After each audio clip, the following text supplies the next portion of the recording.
It's the Hoffman Show on the Team 980. Always live as well on the free Odyssey app. Streaming live where you're getting a full-on Anthony Haney dance party at youtube.com/@the-team980. So, Ann, I don't know if you saw my tweet last night, but I'm sitting there watching the NBA draft, as most, I'd say, people listening were.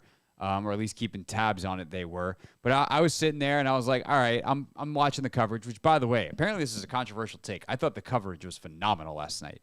I think Malika is as good of a host as we have in the business right now. She's so efficient getting in and out and setting up her analyst. I think Andrea is phenomenal. Jay Billis has been great at this forever, and JJ Redick is so insightful and good. And Monica was outrageous. She does the draft interview job better than I think anyone has ever done it in any sport, bar none. She also accidentally said organization when the Raptors pick, which I thought was hilarious. I have confirmed via text message that was an accident, but it happened. So even when she's not trying, A+, no notes. But I'm watching the coverage, and in kind of killing a little bit of time, I was like, oh, I'll do some Duolingo as well, because I want to, continue my French. And little did I know those things would be related.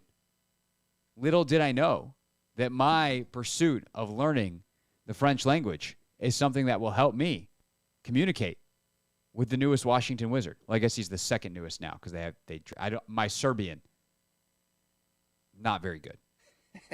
I don't even know if Serbian's directly a language, to be honest. I don't either. Yeah, I don't know what language they speak in Serbia.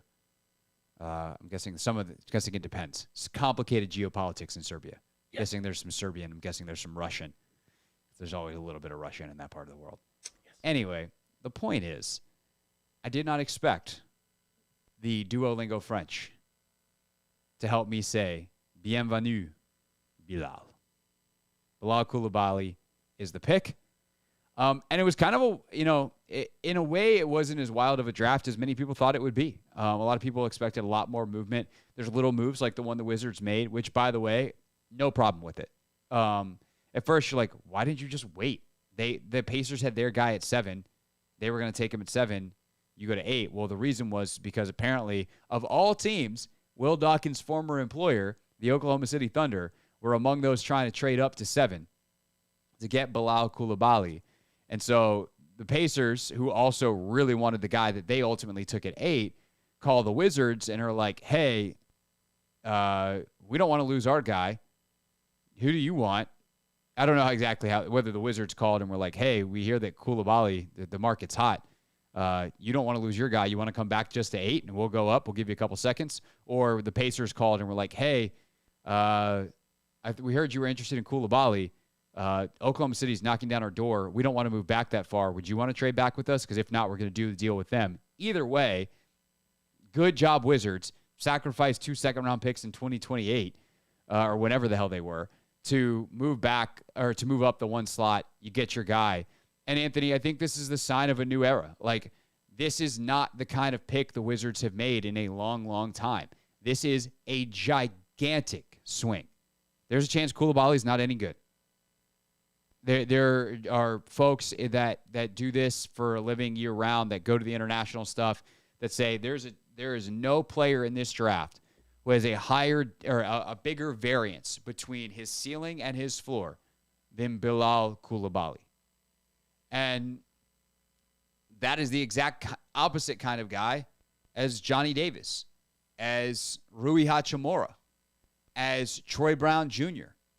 And I appreciate the fact that the Wizards are embracing this thing that I talked about yesterday, which is not caring if you win right now. Not that you're trying to be bad. You're not trying to acquire bad basketball players. What you're willing to do is take risks on guys who are not good right now. And that extends, by the way, to the trades yesterday. Last second, did you catch that they got Baldwin from Golden State? I actually turned it off at pick 54, I think. So I don't think I saw it. So pick 57, which they had, they flip to Golden State. Mm-hmm. So, and they ultimately complete the Poole deal by saying, hey, we'll give you this pick.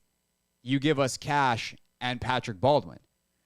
Baldwin was a first-round pick last year. So when everyone's like, oh, they should trade for first, how do they not get first-round picks? It's 1 year off. Mm-hmm. He was a first-rounder last year. And by the way, I know Mr. High School Basketball. Do you know the Patrick Baldwin story? I do not. Well, I can give you a little bit of a preview because not my beat today will be Anthony Slater from The Athletic, who covers the Warriors, and we actually taped with him earlier, but he filled me in. And Baldwin is a guy that a couple years ago was right up there with Paolo Banchero as one of the top players in that class in the high school level. He had a really bad ankle injury in high school. It did not get rehabbed correctly. He ultimately goes and plays for his dad at like a mid-major type of school. I'm forgetting which one. It might have been UW Milwaukee, I think. Well, like, he was one of the top prospects in that high school class for a long time. The Warriors get him in, and they're like, yo, we got to fix your ankle. They help rehab him. He obviously does not play a lot last year, but he showed some flashes in games. He's 6'11", and he shoots lights out. Like, you want to talk about a guy that you take a big swing on, I'll take the 6'11" shooter, please and thank you. He's probably going to start for them. Like, unless Danilo Gallinari comes back and is just undeniably that dude again, which Gallo's had a really, obviously never lived up to being the number one pick. That he was the number one pick. I always get him and Bargnani, their draft spots mixed up. My Italians, got to keep them straight. But Gallinari's been, I think highly touted for a long time. And he's always been a very solid player. And he's had some stretches where, like, those Atlanta teams that won a ton of games a couple years ago, he was super essential for them. I think Boston missed him a ton this year. Part of the reason they go get Porzingis is because Gallo doesn't work out. So he's coming off the ACL. Who knows what he will be. But I think right now, like, there's a chance Patrick Baldwin Jr. is a starter for you. And you just kind of get him as a throw-in on the trade with Jordan Poole. And so taking these big swings is exactly the kind of thing you can do when you don't care if you win right now. Because that allows Baldwin to get minutes and experience. It allows Jordan Poole to experiment and just find out, okay, where can I go? What can I do as a primary guy? How much do I have to distribute when I kind of have the green light to take whatever shot? There is no, hey, man, you better get Clay a shot. Like, you're the shots guy now. So does he take that to an extreme, or can he play within himself and do what's best to help win basketball games? These are the things that Jordan Poole is going to have to learn how to do as a number one option. And then for a guy like Coulibaly, he probably comes in as an impact defender immediately, and you'll hear from Will Dawkins more on that next. But he can defend. Some nights he's going to get toasted because he's a rookie and he's 19 years old, and those things happen in the NBA. But he can learn and make those mistakes. And, like, I will say this. I am much more intrigued of watching this basketball team win 20 to 30 games this year than I was watching last year's plot to 35. I'm so much more interested. I said a week ago when all this stuff was really going down, I was like, I'm going to hate not being able to talk a lot of Wizards on the show because they're going to stink. Guess what? I'm not stopping talking Wizards because I think they are more interesting now than they were 2 weeks ago. Them doing this and getting to follow the pieces, the goals are different. If you bring back Beal, Porzingis, and Kuzma, you're trying to make the playoffs, and that's the standard that I will hold you to because that's your standard. I don't set the standard at this point in the process. I'm just going to evaluate it based off what it is, right? That team with Tommy and them in charge, they were trying to make the playoffs. So I was like, hey, man, this is broken. You're not making the playoffs. This stinks. This plan, it's boo, bad. Current version, win 20 games. I don't care. Are guys competing? Are guys timid, or are they, aggressive? Do they get better over the course of the season? Is there infighting, or do they get along? Does it seem like there's some accountability, even if they're losing? That's what I care about. It's not about the scoreboard at the end of the day. They're young. Who's the leader on this team? Who's the oldest guy on the roster? I can't answer that right now because, like, Monte Morris and DeLon Wright are about to get traded probably. But probably Gallinari. Like, they don't have the type of vet. And that's something else that I'm looking forward to, too, is, like, in one of these trades, can they get the right kind of vets in here? That's something I was looking forward to when the trade was going via the Clippers, and Marcus Morris was on his way, and Robert Covington was on his way. But that's all this team, like, of course they need more talent in the long term, but like right now, just get culture guys. Get the right kind of guys in here. You've got some interesting young pieces. You don't want too many at once. See which one sticks, see which ones stick, see which ones go, and then stick with the ones that stick and let the next ones go and flip them for more assets and more picks, and off you go. I think they ultimately traded like 5 players out for 18 players or picks. Talk about a roster rehaul. Excellent job. Good couple weeks on the job, Will Dawkins. By the way, speaking of the GM, Will Dawkins, you will hear from him next. It's the Hoffman Show on the Team 980, always live on the free Odyssey app.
Show on the Team 980, always live as well on the free Odyssey app. Anthony, I'm going to sidebar for 30 seconds here because I saw this crazy thing yesterday, and now I don't remember the woman's name, so I sincerely apologize because I'm going to shout out this amazing content she did, and I have no idea where to send you on the internet for it.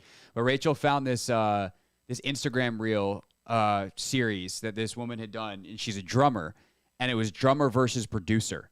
And so basically she took like some of the hardest beats to play, at least what they sounded like, and she's like, can I figure them out on drums? Because when you're a producer in a music studio, you can play tricks with stuff. You can manipulate stuff because it's on a computer. But could she actually like figure out how to play the drum beats live? And Hey Ya was one of them. Actually, no, it wasn't Hey Ya. It was Bombs Over Baghdad. It was really cool. Very, very cool. I'll have to find it. Yeah, send me that, please. I'm yeah, curious. I will. It's in Rachel and I's messages back and forth because we sit on the couch and we send each other Instagram reels because that's what marriage is, boys and girls. 3 feet apart? 2, maybe? We actually have 2 couches, and Okay. and the way they're oriented, we often sit on opposite couches. But sometimes it's 2 feet apart. Yeah, it just depends on the time of day. Sometimes it's across the house. Sometimes it's not. I think she actually sent me a reel during. Now she's texting me because she can hear the show through the wall because I'm doing the show from home. It's also listing out all the other things marriage is, like surprise tackles. But anyway, the point is, it was very cool, and to watch someone recreate like iconic drum beats live is pretty insane. All right, it's the Hoffman Show, Team 980, always live as well on the free Odyssey app. We are streaming live on YouTube as well, youtube.com/@ the Team 980. So Will Dawkins, new GM of the Washington Wizards. I think it's pretty funny that the team that's been reported that was trying to jump the Wizards to draft Bilal Coulibaly was the Oklahoma City Thunder, his former employer, because you can largely thank the Thunder for the fact that Dawkins knew Coulibaly. He went over and saw Metz 92, the team in France that both Coulibaly and Victor Wembanyama played on last year. He went and scouted them in person because that was his job at the time. He takes that knowledge with him to D.C., and ultimately they do draft Coulibaly a bit higher than a lot of mock drafts had him. So here was Dawkins last night talking about why he thought that was the right move. The passion that you see the second you walk into the gym, he's the guy running around, positive energy. But the time we walked into the hotel room, picked him up, and then got him in the car. We like to spend like individual time with guys, get him in the car, drive around the city, take him to dinner, let him loosen up and get to know us a little bit, but also get to know him. He's a family guy. I think his mom, dad, and 2 sisters are going to be here this weekend and kind of see DC. He's excited to learn about the city. He comes from humble beginnings. Nothing was handed to him. And we had a real deep conversation on like what drives you, what motivates you. There's going to be some setbacks for all rookies. You're going to be in a different location. Spotlight's going to be a little brighter here. What's going to drive you? What's going to motivate you? What's going to push you? And are you ready for those things? And his personality is bring it on. I'm ready for it. And that's what I loved about him. And I think he'll fit it very well with the guys in the locker room. He's got an energy, a work ethic, a passion that connects and hopefully unites the group. You know, I said in the last segment, they're probably going to win 20 to 30 games this year. And from a talent standpoint, that's, fortunately or unfortunately, probably correct. But I really like the group that they're putting together from a character standpoint. I've now had multiple conversations with folks around Jordan Poole, and like Jordan Poole's a self-made player. He was the 28th pick coming out of Michigan. He was super slight of frame, and as you'll hear Anthony Slater say in a little bit, Poole was one of the worst players in the league his rookie year. He stunk. He was bad. And guess what? He just was like, all right, I'm going to go to Steph Curry camp. I'm going to grind. I'm going to watch what Steph did. I'm going to watch how he works, and I'm going to follow his example. And ultimately, Jordan Poole turns himself into a max player, the max he was allowed to sign, the mini max coming off of his rookie deal. It's pretty remarkable. He helped the Warriors win a championship. Coulibaly seems like he's got a grinder, work ethic mentality that is going to serve him extremely well through what will be a tough rookie season. Make no mistake about it. Like this guy was playing for the Metz 92 junior team to start the season.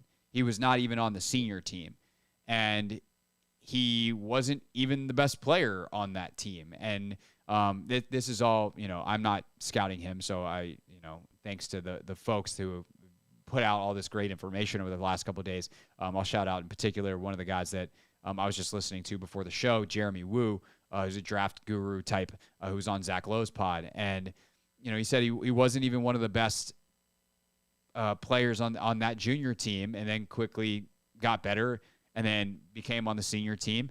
And as some people might know from Victor Wembanyama, this was a team, Mets 92, that just played in the championship in their league. And Coulibaly, by the end of it, at 19 years old, was one of the best 2 or 3 players on the team behind Victor Wembanyama. Like, his growth has happened so fast. And he's also got, like, a little bit of the Giannis thing. He had a late growth spurt. And I'm trying to think, there's a guy who was famous for this. Oh, God. It's a bit of a tale as old as time in the NBA, but there's specific guys that are known for this. I just can't happen to think of any of them in the moment. But he was a guy that was closer to like 6 feet tall, very like slight guard build, very late, and then he had a massive growth spurt. So he developed all the guard skills when he was a little guy, and then now he's a big guy with guard skills, and who knows, he could grow again. Like, stature-wise, he's not that different from when Giannis came out. And that is not me saying he will be Giannis, because Giannis is one of a kind. But when you look at the frame similarity, like, can he get into an NBA weight room with NBA resources? And Giannis, he was a little bit one of a kind in that regard as well. Giannis went from someone who was not very wealthy, did not have resources, and was playing in like the second division in Greece for a team that also did not have money and resources. And all of a sudden Giannis had NBA resources, and he ate and he lifted and he became this dude that he is, that is a brick house that put up 50 points in the clinching game of the NBA Finals. I don't think Bilal Coulibaly is going to get that. And in part, like, he's already had access to some of this stuff because he's playing in one of the better teams in one of the better leagues in Europe. But point being, when you get older, you have time. This becomes your full-time job when you are in the American system, which demands more of that stuff. And we frankly have more knowledge in the strength and conditioning world than a lot of Europe does. We are ahead of them in that regard. They are catching up in some areas. Like, a lot of the top flight soccer programs in Europe are starting to catch up from a strength and conditioning side. But we are ahead compared to where they are over there. You get into that system, and how does he grow? And this is, I think, the larger point here that needs to be made. And then coming up next, we'll take calls, 301-230-0980. What have you made of the last 2 days, the last 2 weeks for the Washington Wizards? 301-230-0980. The Wizards have now put themselves in a position to do the thing that they have been the worst at the last 20 years in the league. They have to develop players. And there's no scouting that can overcome bad player development. It's just not a thing. Like, you get, as Will Dawkins called Bilal Coulibaly, a ball of clay. How do you ultimately mold them? And some players come to you partially or even fully molded. Some are going to develop into great, like, doesn't matter where Victor goes. It didn't matter where LeBron went. Those dudes were going to be great. But unless you get lucky and get one of them, you're going to have to rely on the fact that you can get the most out of the talent that's available. And that is the thing that the Wizards have to do now. They have to make it so that they get the most out of Bilal Coulibaly. They get the most out of Jordan Poole. They get the most out of Patrick Baldwin Jr. They take Denny Advia's development and turn it up, not a notch, multiple notches. That's what needs to happen if they want to develop a winner here. And a guy like Coulibaly is as good of a block of clay as you could possibly ask for, with his raw athletic ability, some of the skills that he has developed as a younger player, and certainly his mentality, as you just heard Will Dawkins describe. It's the Hoffman Show. We're on the Team 980. We're always live as well on the free Odyssey app, and you can watch us on YouTube, youtube.com/@theteam980. And we're taking your calls next, 301-230-0980. You can take the Team 980 with you anytime, anywhere with the...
Top of the hour, Anthony Slater joins us. He is the Warriors beat reporter for The Athletic, so he will be able to tell us a little bit more about Jordan Poole. Right now, though, time to take some calls. Let's do it. 301-230-0980. Now that we've seen, the way I described it yesterday is this is a long chess game that the new front office is playing, and they've finally made some moves. But these might just be pawns, but we've seen the first couple of moves. What do you make of it? 301-230-0980. Also, I know a lot of times you guys call with questions, especially on the Wizards front. I don't get this. Can you explain it to me? Sure, I can do that. 301-230-0980. Let's start off with Bob in D.C. Bob, thanks for calling. You are on the Hoffman Show. Hey, thanks for having me. First off, I really, really love the Jordan Poole trade. You might be getting one of the top 10 to 15 best basketball players in a few years. You never know with that guy. He does some things on the court that not too many people can do. And I definitely think that the availability makes him a better player than Bill at this point in his career for me. And when we go to Bilal, I don't think you can have enough 3-and-D players. I mean, that's kind of what they're built on. I see that his ceiling is kind of like a Mikal Bridges. I think he's kind of one of those guys from overseas. They just work really hard at their weaknesses, and they develop. So I like the pick. Can't have enough 3-and-D wings. Agreed. Thanks for the call, Bob. You know, the thing with Coulibaly is, one, I don't know how good of an NBA shooter he's going to be immediately. The NBA game is so fast, and this is something like kind of the hypothetical. If you hey, I'll give you, or for $1 million, do you think you could score a bucket in an NBA game? And it's like, yeah, I would just sit in the corner and wait for my moment. And if I had all game to do it, I could eventually hit a three. If like that's the only thing I had to do was just stand there. And it's like, no, you wouldn't. You wouldn't get a shot off, because, you know, even if you've played pickup with D1 guys, the closeouts happen so fast and they are so tall and so long. The speed at which you have to play is something that you just can't prepare for in any other league in the world. You can obviously do a lot of drills and you'll get, you know, better in practice, and eventually the speed will become comfortable. But considering shooting is such a feel thing, considering shooting is such a, you know, hey, can I get comfortable and be confident in my shot? Do not rush it. To then shoot at that speed is going to be an adjustment period. So that is thing one. Year one, 3-and-D, I don't know. I'll be happy if he plays defense, and I'll be happy if he hits some threes. But over time, I think that's definitely who he is. The ceiling question comes down to this. Is he going to get better enough on the ball? Is this someone who can develop into a pick-and-roll player and have the playmaking ability to create his own shot in pick-and-roll situations or off the dribble in general? And, of course, create shots for others. That's going to decide, is he just a 3-and-D guy who's solid and is a useful piece, or is this guy like a high-end starter, or potentially, you know, the ceiling is there for him to become a superstar? That is the question with Bilal Coulibaly, is, as a ball handler and a decision maker, how much better can he ultimately get? 301-230-0980.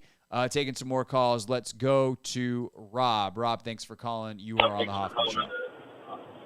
What's going on? You said that you mentioned a player who had a growth spurt at one point. He was smaller. That was Anthony Davis.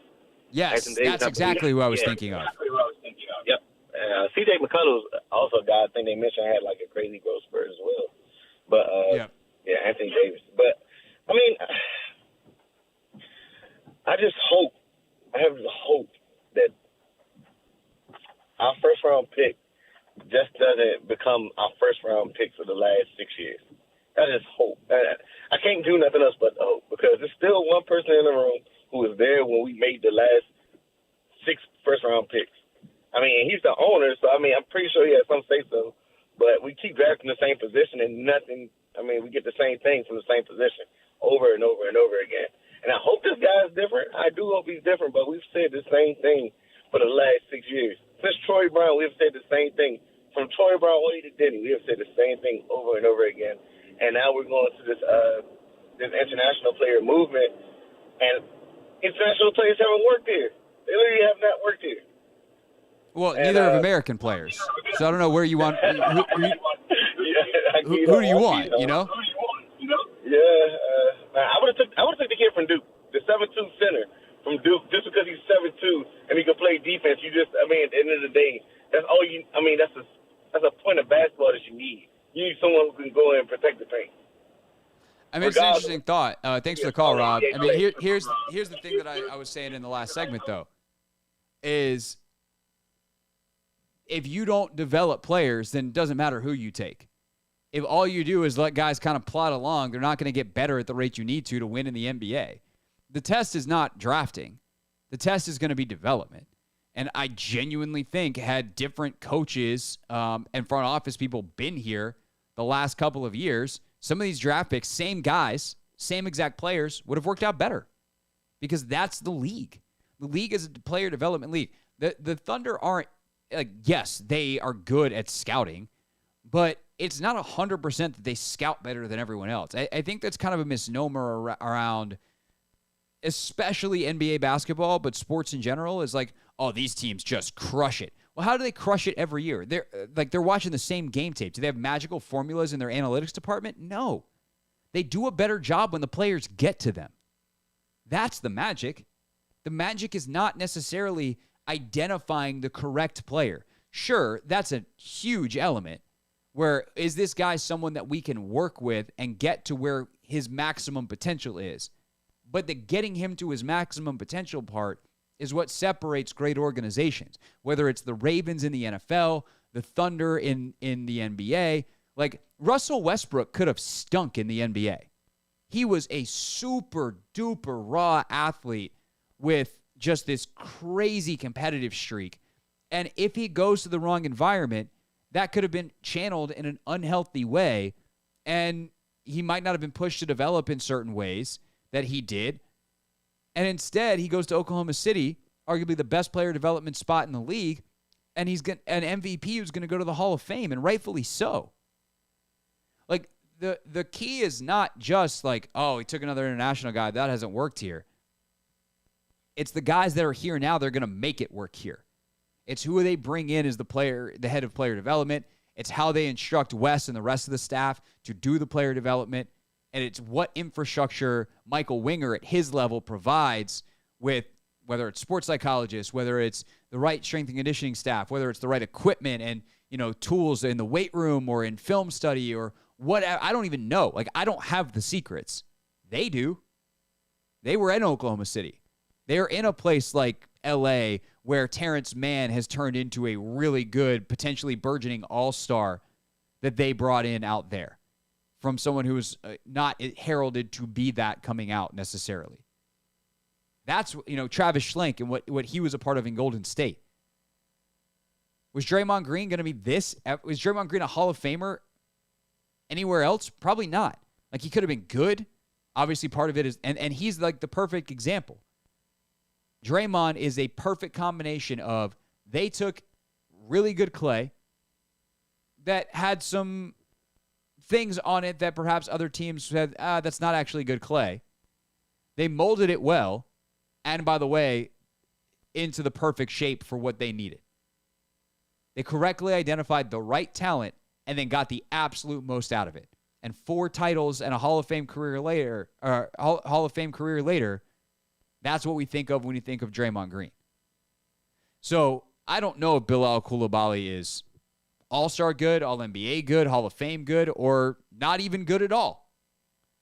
But I know he's got a better chance of being the higher end and a lower chance of being not good at all because of the front office folks that are here and what they know about player development versus the unit that was here in the past. It's the Hoffman Show on Team 980, always live as well on the free Odyssey app. If you're on hold now, stay there. We'll take some more calls next. If you want to be on hold, we got a couple spots open. 301-230-0980. Take more of your calls next. First, a look at what is trending. Here's what's trending on the Team 980. How about a little off-season NFL drama? Sound good to you? How about Travis Kelce on his podcast responding to comments from Jamar Chase, the Bengals wide receiver who said Pat who earlier in the week, and on his podcast, Kelce, Travis, because the podcast he does with his brother, of course, Jason of the Eagles, said, it is what it is. Who doesn't love some good locker room banter?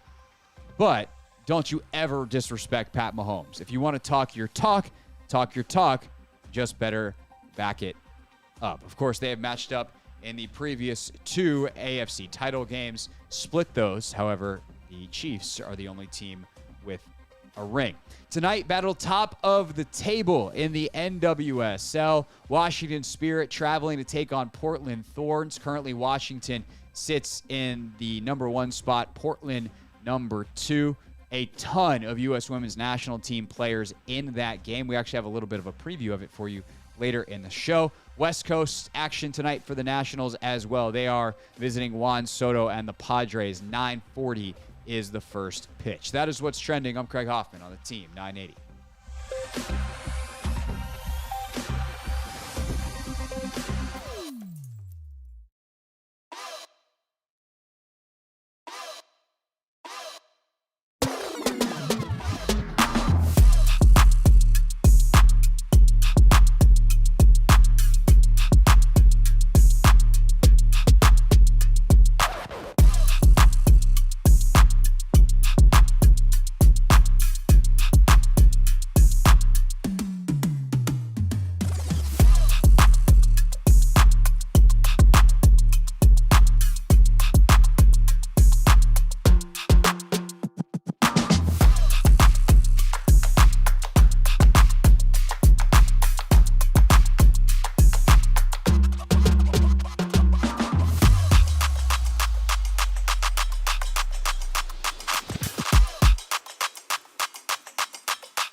It's the Hoffman Show on the Team 980, always live as well on the free Odyssey app. Taking your calls, 301-230-0980. Anthony Slater going to join us at the top of the hour. He is the beat reporter for the Warriors, for The Athletic, covering the Warriors. So we will get to him and his insight on Jordan Poole, some of the other guys they acquired as well. Good stuff from Anthony Slater coming at the top of the hour. Let's go. And we're ready on the calls. 301-230-0980. Let's go to Little. Little, thanks for calling. You are on the Hoffman Show. Thank you for taking my call, Hoff. Shout out to Anthony, man. Hey, look, I'm going to tell you now, man, that kid Wallace, the second one they got from Golden State, man, that's a baller, man.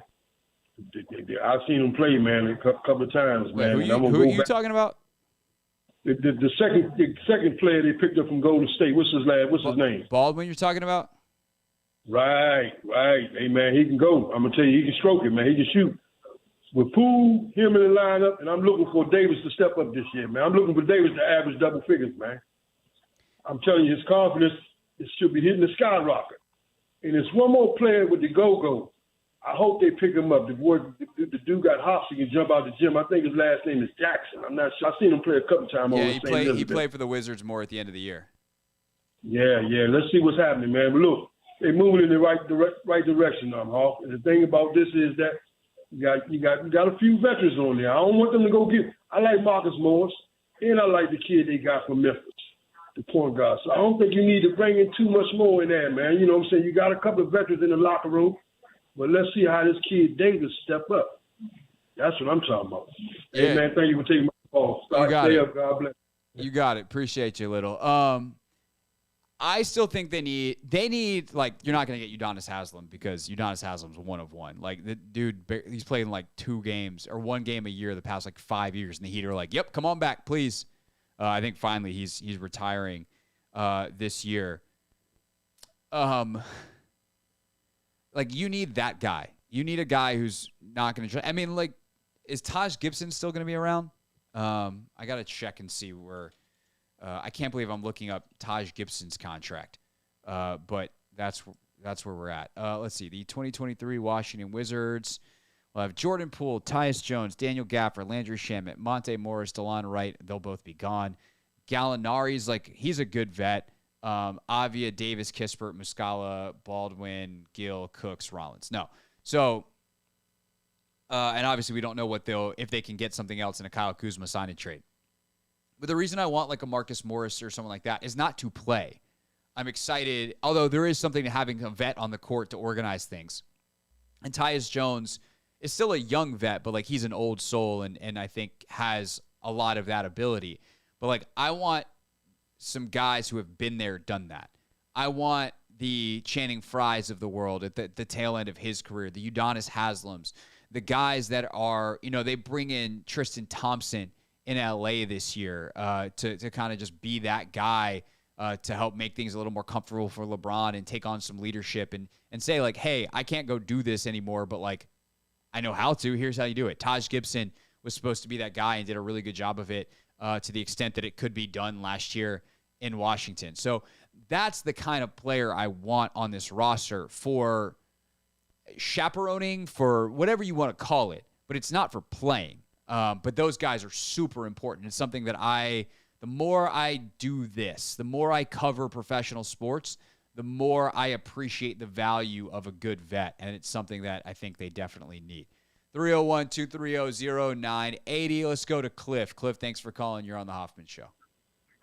Hey, what's going on, Craig? I got a question. I know the team is not expected to win big this year or the next 2 years or whatever, but could they be competitive and possibly form some type of defense? At least they play some defense, because I know Anthony Gill, he plays a little bit of defense, and a couple of players on there play defense, but could they possibly bring it all together and become a good defensive team, better than what they were in the past? Now sit back and listen. Yeah, Cliff, thanks for the call.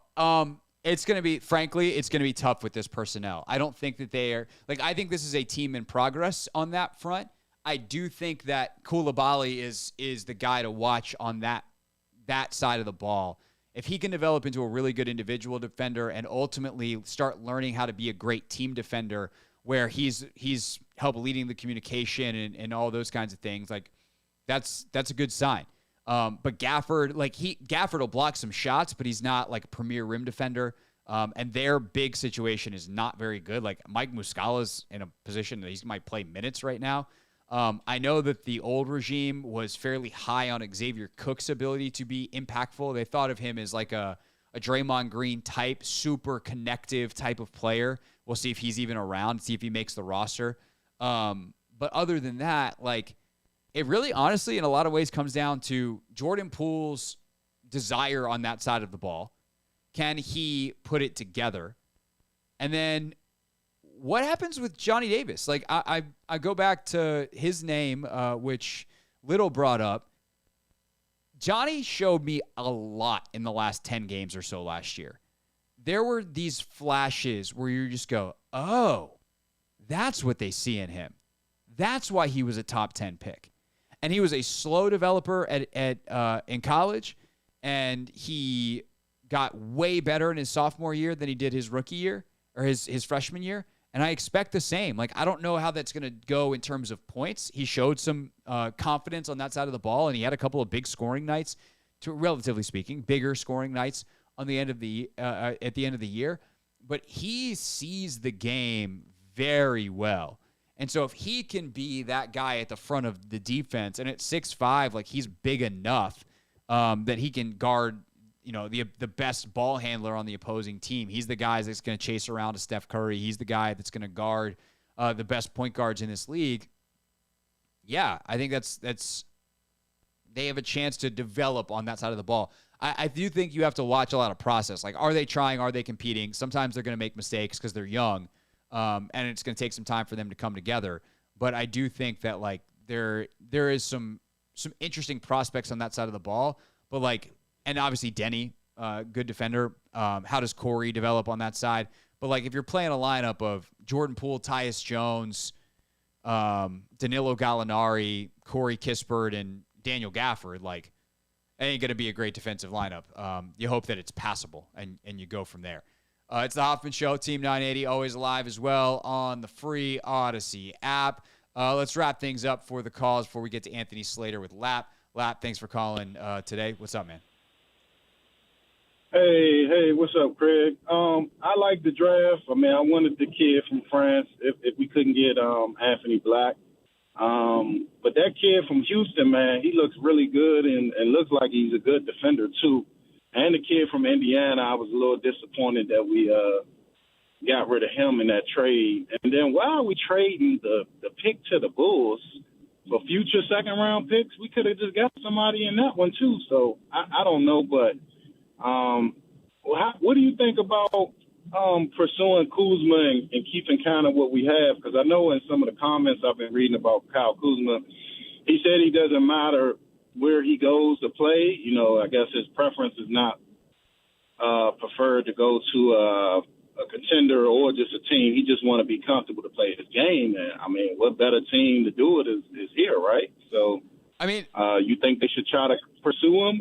If not, then because I think him and Poole would be real nice. I know G from the shop had called, and that's my guy. He had mentioned something about that with Rooster earlier. So I just wanted to see what you thought about it. Yeah. If it was a possibility. Thanks for the call, Lap. I mean, I don't hate that.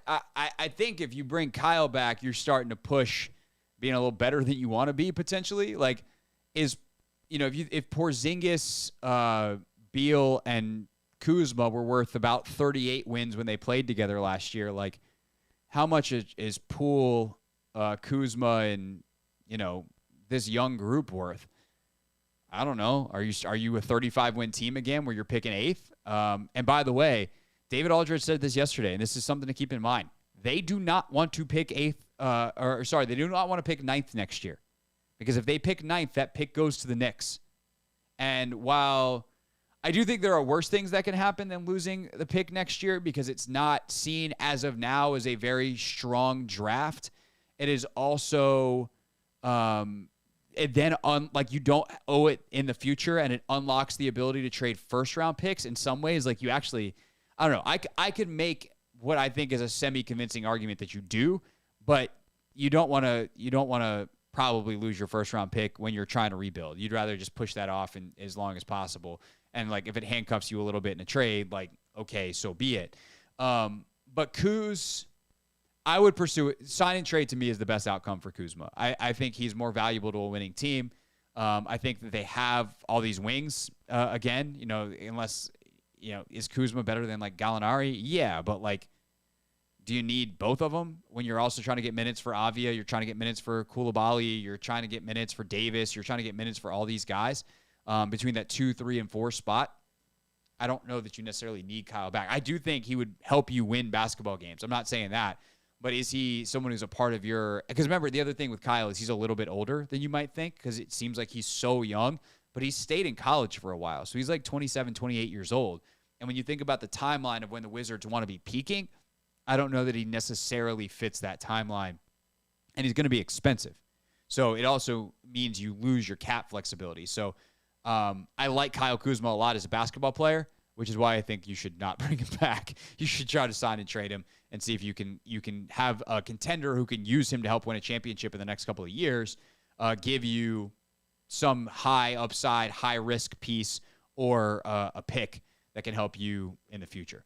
It's the Hoffman Show. We're on the Team 980. We're always live as well on the free Odyssey app. We are streaming live on YouTube, youtube.com/@theteam980. When we get back, it's time for Not My Beat with the Athletics Warriors beat reporter, Anthony Slater.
It's the Hoffman Show, Team 980, always live as well on the free Odyssey app. We got a bunch of great interviews coming for the rest of the show.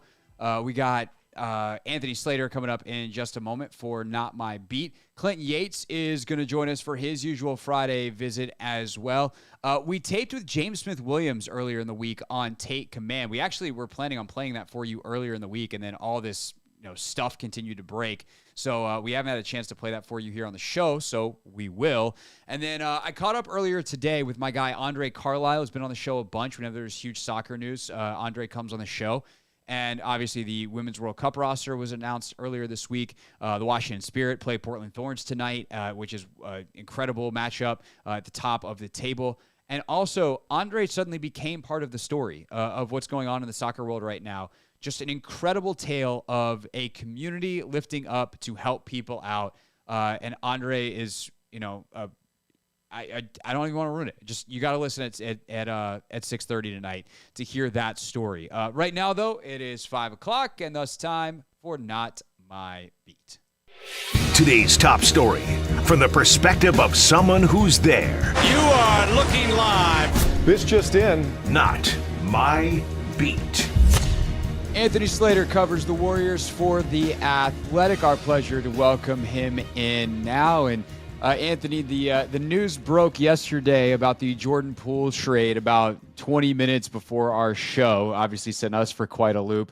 Was this on your radar at all? Obviously, there was a lot of thought by how the playoffs went that Poole could be on the move this summer. But how quickly, from your vantage point, did this come together? Yes, it was on my radar. The Warriors had kind of sniffed around on Chris Paul, actually going back to more than a week when he was on the Suns. And there was so much at play this time of year, and you had heard a lot. Like the Warriors were being really active in trade talks, and I did think there was somewhat of a wonder, at least from my side of things, if they were waiting for Chris Paul to maybe be released by the Suns. Right, that was an option before the Beal trade went down, and maybe they could get in like kind of the buyout market for him. But a lot of this trade is for financial reasons, which we can get into, but getting off the Poole contract. So I knew it was a possibility because there was about 25 things I knew were a possibility. I was a little surprised they pulled the trigger. And then to be honest, I was a little surprised they had to go up I know it was 2030, it's top 20 protected first rounder. It's kind of a fake first rounder, but I was surprised that the draft assets are going with Poole to Washington instead of maybe with Paul. Why do you say that? I just think Poole is 24. He turned 24 last week. Yes, I know you would consider him overpaid right now, maybe coming off the disappointing playoffs he had, but he averaged 20.4 points per game last year.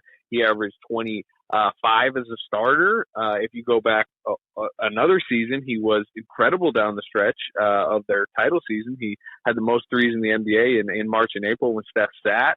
He was great in the playoffs. Go back and look at that first round series against the Nuggets the year they won the title. He was like the best player on the floor.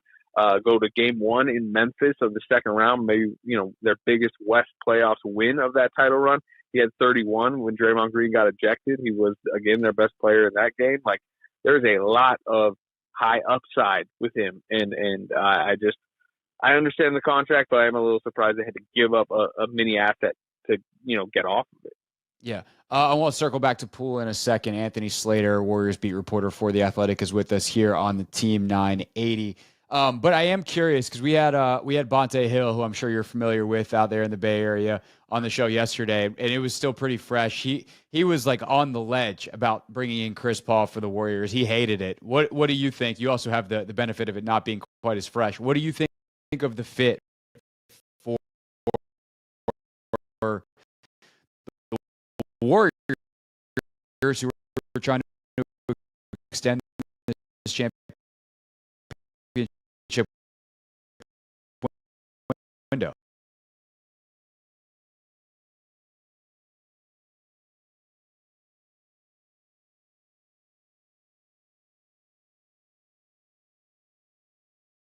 It's fine. I think it's veteran driven and coaching driven. Steve Kerr has the point guard, owns on Livingston, I'm on prime. Down he used to call Chaperone. And where he plays, he stops turnover.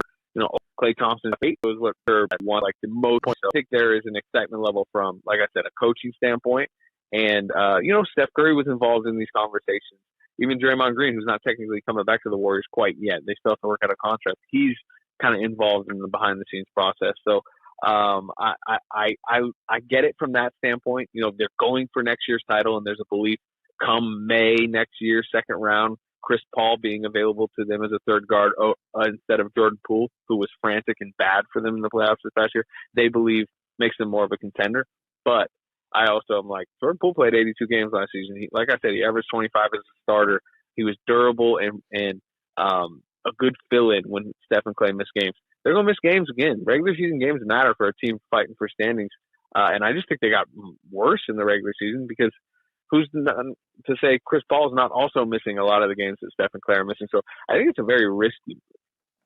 That's a good way to put it. But it does seem like potentially it's better in the playoffs. Just depends on which Poole you get. The one from 2 years ago or the one from last year, obviously, which brings us to Jordan Poole. What do you expect from him? He'll be the number one option here offensively this season. Still TBD on who exactly is around him.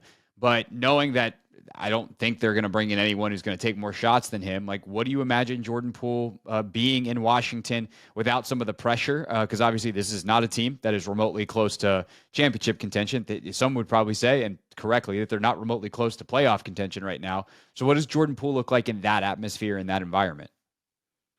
He's going to be really fun, I think, for Wizards fans.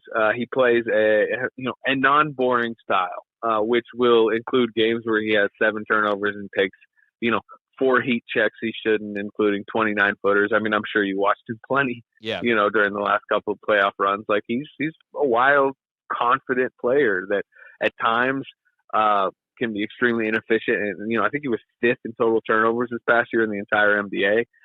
Despite, being a bench player half the time. And, he only shot 34% from 3. And I think a lot of that shot selection, I think he is a 38, 39% type 3-point shooter. Just, watch him in warmups. If you're going to games out there in Washington, you bet, man, this guy's a pretty elite shooter. He just kind of takes crazy looks and he can go on cold streaks, but he can get really hot. I mentioned March and April. Steph, this is 2 seasons ago. Steph injures his foot. Poole plays the last 22 games, 21 games, something like that without Steph. He hit 85 threes over that stretch on 45% shooting. I mean, he basically turned into prime Damian Lillard from 3 for a pretty, lengthy stretch. And he can do that. And he is a highlight passer. He's not, Chris Paul, again, from a traditional, I'm going to table set, I'm going to get my guys the ball where they want to, but he might run a pick and roll and throw between the legs, pass that, sometimes it goes out of bounds, sometimes it's perfectly to somebody for an alley-oop. But I think there's going to be nights, especially from my side, not watching the Wizards on a nightly basis. I'm going to pull up my phone and be like, man, Poole's got 47 tonight? But there's also going to be nights where you're watching it and you're like, oh, Poole's 2 of 13 from 3 and just kind of shot him out of the game, which I think is okay for where the Wizards are, right? I think they need a fun, high-usage player next year, and I think they actually got a pretty good one. Right. No, 100%. He's more exciting than any player they've had since John left. He's, Beal, while efficient and, everyone knows what Bradley is, exciting was not part of the package there. So I'm excited to watch him. I low key kind of want them to re-sign Kuzma now. Just let's go try to score 140 every game and not care about defense and see what happens. Cause I actually don't care if they win this year. And unfortunately, that has been a little bit of Poole's problem, the not caring about the defense thing. What are we talking about in terms of his mentality, in terms of his ability to be a self-starter, to continue to do the work that he's going to need to do to get better as a player while not being in that hyper-competitive championship goal type of environment that we had in that he had in Golden State? Yeah, work ethic is not a problem. It is what made him with the Warriors. He's 28th pick. He had a really bad rookie year. He's one of the worst players in the league. Some people in the organization have basically given up on him, but he just grinded like he's an insane from a work ethic standpoint. Made himself much better. Got in the gym, made himself much stronger.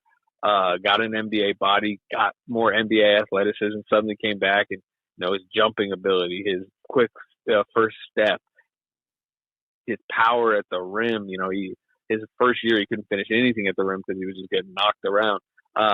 So he will work like crazy, and I do not think that's environment dependent. I think he is going to be very motivated in Washington. He wants to show the Warriors and the rest of the league he's worth the contract, and he's worth, the pecking order jump that he's about to make to become kind of a lead option. Like, he thinks that's what he is. I think that's part of why this trade went down, because he's a little frustrated not being that with the Warriors. But from a defensive standpoint, he's not physical. That's a problem that the Warriors always had. He doesn't get in the mix. He doesn't crack back on, when the pick and roll coverage asks for him to come back on the weak side. He can just kind of get a little bit lost out there. I don't think that's a work ethic thing. I think that's just kind of a want to on defense. He's a flashy offensive player that never has obsessed too much on that end. Also, he's a little bit slight for a guard in the league. He gets targeted, he gets picked on. Wings can get him on switches. There's going to be plenty of that. But you talk to coaches and people with the Warriors, they've always thought long term he could have, if he wanted it, if he had the desire, he could have somewhat of a Steph Curry arc from a defensive standpoint. Steph Curry was skinnier and bad early in his career, but every single year got older, got stronger, got wiser, and got better. And you would now say Steph Curry, despite still being relatively small by NBA standards, is a solid defensive player. Good enough. There was a belief from the Warriors he could get good enough if he wanted to. We'll see if that plays out in Washington. Yeah, definitely. Anthony Slater covers the Warriors for The Athletic with us here for just another minute or two on the Team 980. From my vantage point, Anthony, the most important thing that can happen here in Washington is the culture starts to get built. Michael Winger obviously coming in from LA, Will Dawkins from Oklahoma City. They start to build these structures and the type of thing that the Warriors have built as an organization out there. Obviously, that will trickle down to the coaching staff, which will either do that successfully or be gone in a year, because that's how these things work, and ultimately the players. And that gets me to kind of the last question I have about Poole before I want to ask you real quick about the two other guys that they got in the trade.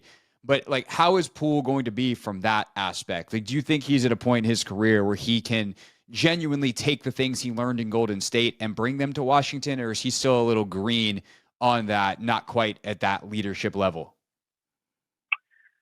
I think it'll be good. I think having a young team without winning, champion expectations will be good in a sense, because I don't think he's ready to be a 1A on a 4 seed or something in the East. But I do think he does have kind of a gravitational pull to him, especially when he's playing well. They had the whole pool party thing. I mean, the fans kind of turned on him during last year's playoffs or last season, and it went south for several reasons. We haven't mentioned the Draymond Green punch, which sits under the surface of all this. Sure. But when he's hot and when he's going well and when he's shooting well, the crowd can get into it. I mean, again, a fun style, and he can be a very fun personality that I think will be followed, and confident and cocky, and sometimes in a good way.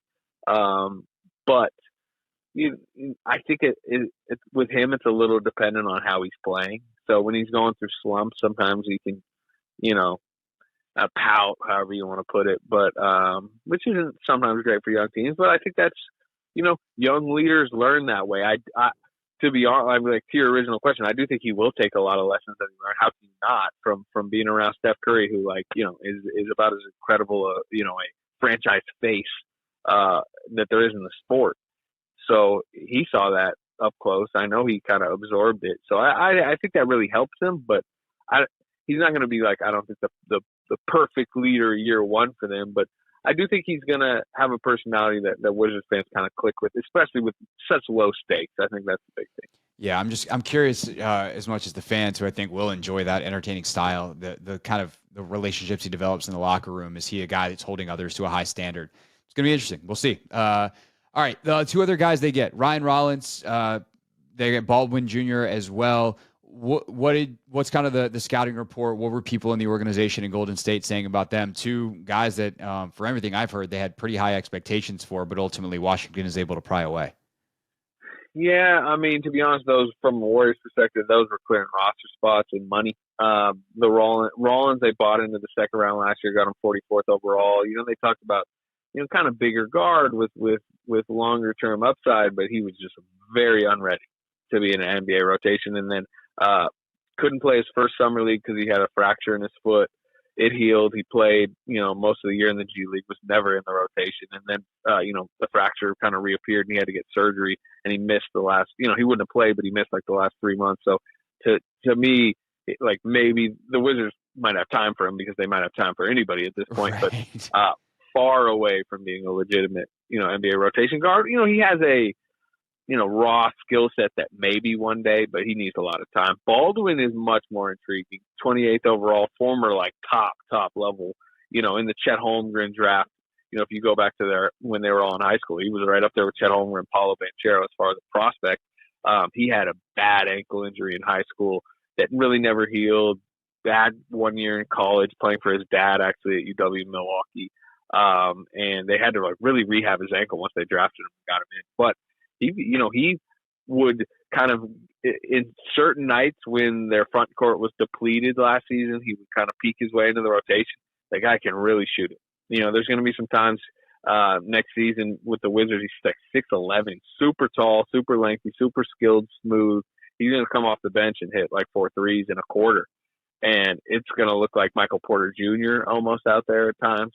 But also, like, the body hasn't been NBA ready. The durability is a big question mark. Again, like the ankle, it's still like kind of being rehabbed back to full health. And the Warriors just decided they wanted Trace Jackson Davis from Indiana, who's a 23-year-old, in that spot for cheaper rather than Patrick Baldwin Jr. That's why they made the swap there, as part of the grander move. And but I would say of the two, Baldwin will intrigue Wizards fans much more. Yeah, no, that's exciting. And, like you said, Wizards got time for anybody right now. So let's see if they can fix this player development issue that they've had for years and years here. Anthony Slater, always really enjoyed reading your work from afar. Great to have you on the show. Hope we have an excuse to do it in the future. Thanks, man. All right. Thanks for having me.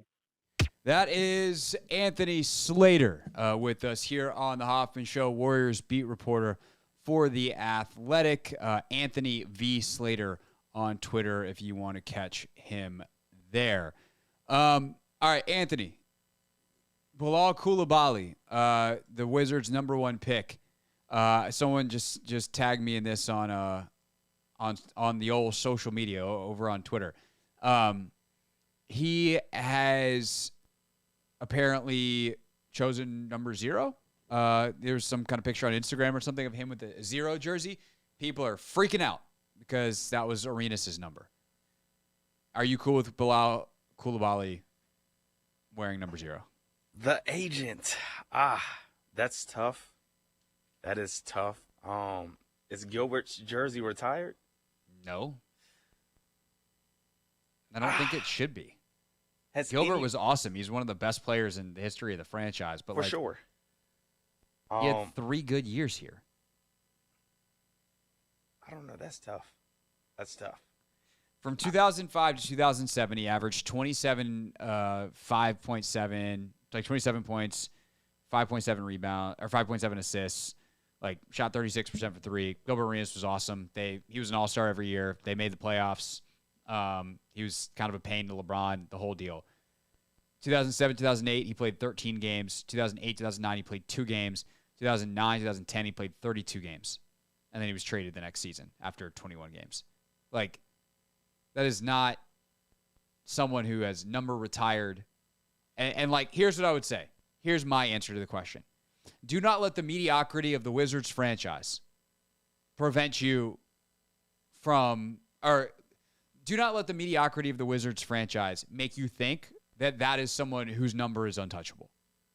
With all due respect to Gil, who that 3-year stretch is the best, maybe the best 3-year stretch anyone has had as a Washington Wizard in the 2000s, if not since the 1970s. Like, he was incredible, but it was 3 years. Come on. But I feel like you think of the Wizards, the whole name change in the early 2000s from Michael Jordan to it goes to Gil, Caron, Antoine Jameson. Then it goes to John Wall and Bradley Beal. Like, that's really all we have to, live off of. So okay, cool. So, let's make some new memories. It is time to make some new memories, but it's still hard to ignore the fact that, Gilbert did bring some type of prominence or attention, I guess, to the Wizards during that.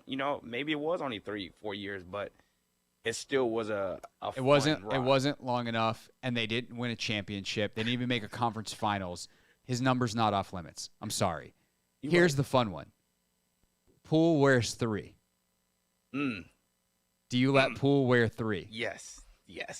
Immediately? Yup. Body ain't even cold? Nope. He's wearing 3. Now, I feel like the number I'm not mad 2 about it.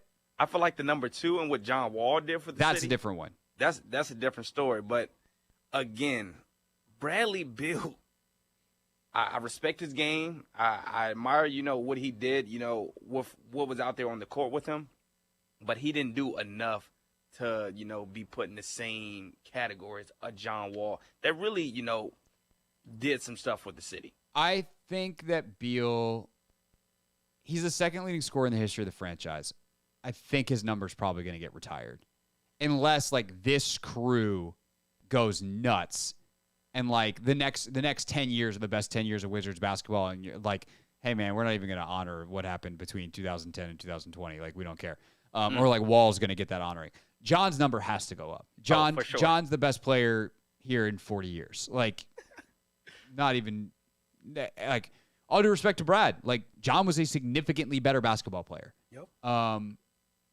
Led us to some playoff runs. Yeah. When Brad was the best player, it didn't go great. When John was the best player, there was mad respect around the NBA for what they were doing, and they should have made a conference finals if they didn't get Kelly Olynyk in Game 7. Yeah, that's so.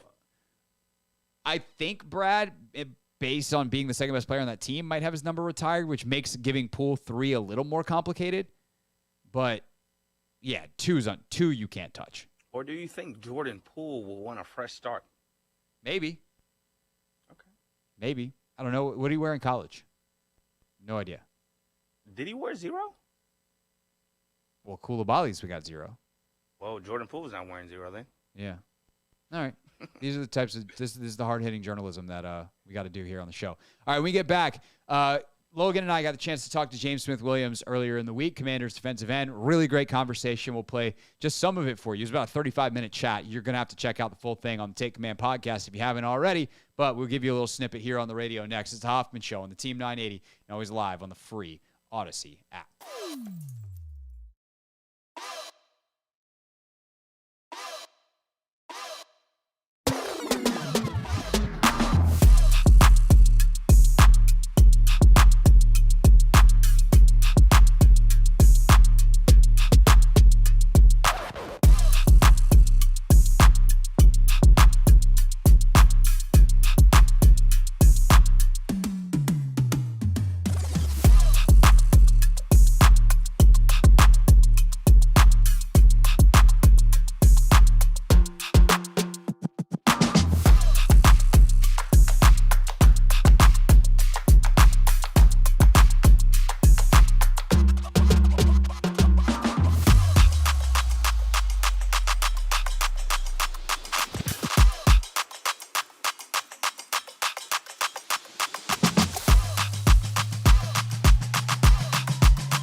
It's the Hoffman Show. We're on the Team 980, always live as well on the free Odyssey app. Coming up at 6 o'clock tonight, Clinton Yates joins us for his weekly visit. We'll talk some NBA draft with Yates. He's also in Omaha for the College World Series, so what's the most interesting thing he's found out there, as we have an All-SEC championship in Florida and LSU matching up out in Omaha, but you know, it's Yates. We're not talking on the field stuff. I mean, a little bit, but not much. And then of course, I'm sure whoever had the best fit at the NBA draft will come up last night, which means we're definitely going to talk about Grady Dick. Anthony, your quick thoughts before we get to our interview with James Smith-Williams on Grady Dick's outfit from last night. A lot of people seem to like it. I thought it was a bit much. A bit much? I mean, like, that's kind of the point. So I'm not necessarily firing shots here, but yeah, I think saying it was a bit much is safe. But, I mean, I don't know. I've watched a couple of shows, and apparently, you know, former NBA players, they think this is the night, you know, you're supposed to stand out, look so much drastically different than everybody else. And I think he did that. Like, he did accomplish that goal, but personally, I think it was just too much going on there. Like, yeah. Too much. Mission accomplished. You wanted to look like Dorothy Sandal. As for why you wanted to look like Dorothy Sandal, I guess he's from Kansas, so there's that. Could you pull that off? Hell no. I'm just curious, you know? Like, to what extent are we talking about pulling off? Like, did Grady Dick pull it off? He wore it. He did. And he was confident. So, and that, sure, I could pull it off if I had to. Okay. Wouldn't be my first choice. Not really my style. Rachel asked me that last night. She's like, what would you wear? And I was like, probably just like a really fresh, solid color suit, like really nicely tailored, high-end, white shirt. Yep. Some loafers. Just make sure you have a shirt on, because a couple of those guys did not have shirts on. And I would consider the bare chest. Oh, I'm not gonna lie. I would my consider man Hoffman said, let me stick my chest out real quick. I'll bench a little bit. Knowing to lift a weight or two. All right. Enough of that nonsense. Again, Yates coming up at the top of the hour. So James Smith-Williams, obviously defensive end for the Commanders, just a phenomenal human being who I've gotten the great fortune to know over the last couple of years through his nonprofit work with a group called Set the Expectation. And through STE and just in general, James is putting on a camp. It is for any football player, 7th grade to 12th grade, so middle and high school. You can sign up and get more information by emailing info@settheexpectation.org. It is a football camp where you will get extremely high-end coaching from James and some of his teammates. Me and my guy Chris Gorez will be there as well, doing some of the strength and conditioning work. Chris has been working with NFL players for a decade, actually at this point more than a decade. We have top-flight physical therapists there as well who will be doing some stuff on that side of things. But then you get into the position work, and you get to work with literally NFL players. So incredible opportunity. It is a free camp. You do have to sign up, though. So if you're listening right now and you're a kid driving home or driving wherever you're going and you want to go, or if you're a parent, obviously, and you have a kid in that age group, info, I-N-F-O, at settheexpectation.org is where you can get more information. And then there will also be kind of a personal development side to the camp as well. We talked about all of that with James in Take Command this week, and then we got to some Commanders football stuff. We're going to give you some of that right now. But I started off by asking James in this portion of the conversation about his biggest influences he's had in his football life. So I think there's a couple different ways to approach the question. I think for me, I have a handful just because I have two high school coaches that I think really inspired me to believe in myself that I could continue playing at the next level. And my defensive line coach and my head coach, and they were there along the way, kind of guided me through the process. And then I had a defensive line coach my first couple of years in college. His name is Ryan Nilsson, who's now the DC for the Falcons, I believe, or the Saints, maybe one of the two. Probably should figure that out, James. I don't know. I don't know. But when I was in college, he rode me like no other. Like it was like I used to dread being around him, and now seeing where I am now and the skill set he kind of helped me develop and grow, I'm very appreciative of our time together. So I think those are probably like my three from a purely football standpoint. Then I had another coach, Kevin Patrick, my last couple of years there, who was also an amazing coach, and I think for me, it's always been defensive line coaches. That's been who's really shaped me and molded me the most. Ryan is with the Falcons now, by the way. Just Falcons. pocket that. You had it right the first time. Shouldn't have doubted yourself. But He was with the Saints. I don't Ryan's with know. the Falcons. Yeah, LSU, Saints. He's really taken off since his time at old little NC State. Logan, what about you? For me, it's my high school football coaches, and it's like that whole staff because I was playing soccer growing up, and like football was something my dad signed me up for when I got to high school, so that I have friends. So I didn't even know like any of the positions. I didn't know anything about football. And so these guys, like they pushed me hard. They put me in positions where I didn't have a lot of confidence in myself, but they had a lot of confidence in me. And I grew as a player and I grew as a man. And basically, like they got me a scholarship. I had to play football, but they like really, promoted me and gave me that opportunity. And then obviously, like over the course of my career, I've made excellent friendships and built fantastic relationships with coaches. And they've all impacted me, strength coaches, trainers, like everybody, right? But those, I'd say, as like a foundational piece, those guys really just did an outstanding job just showing me what it took and giving me the confidence to like continue down this path. So 100% those high school coaches. It's not surprising that you were a soccer kid with no friends. No surprise. Yeah, soccer kid with no friends. I mean, it's you've worked with me. You understand. Like I'm a little bit of an awkward guy. So imagine it being like magnified by 1,000 when I was in like middle school and high school. So I get it. You're just Casey Two-Hill Senior. I get it. Casey Two-Hill Senior, and that's not a bad thing, man. Try hard white guys. We got a spot. Look, very important. Very important. Yeah, very important. Was Casey also a soccer guy? No, James is just mocking Casey because he thinks Casey's weird, which is unfair to Casey because you guys are supposed to be friends. So be nice to Casey. We're brothers. That's why I can mock publicly on the podcast. He will hear this and laugh, or maybe he'll never hear it. Man, I don't know, but if he did, yeah, Casey too, a frequent podcast listener. Maybe you don't know. He definitely is. He definitely. Stop. Here's what I can guarantee: if he is, we're going to hear about this one. Yeah, no doubt. This is kind of a test case. This is a test balloon. This is a canary in a coal mine. Logan, we haven't used that phrase in a while. Yeah, you got to bring that back. That's like one of your go-tos. So it's good. Yeah, it is. Good. It makes an appearance here.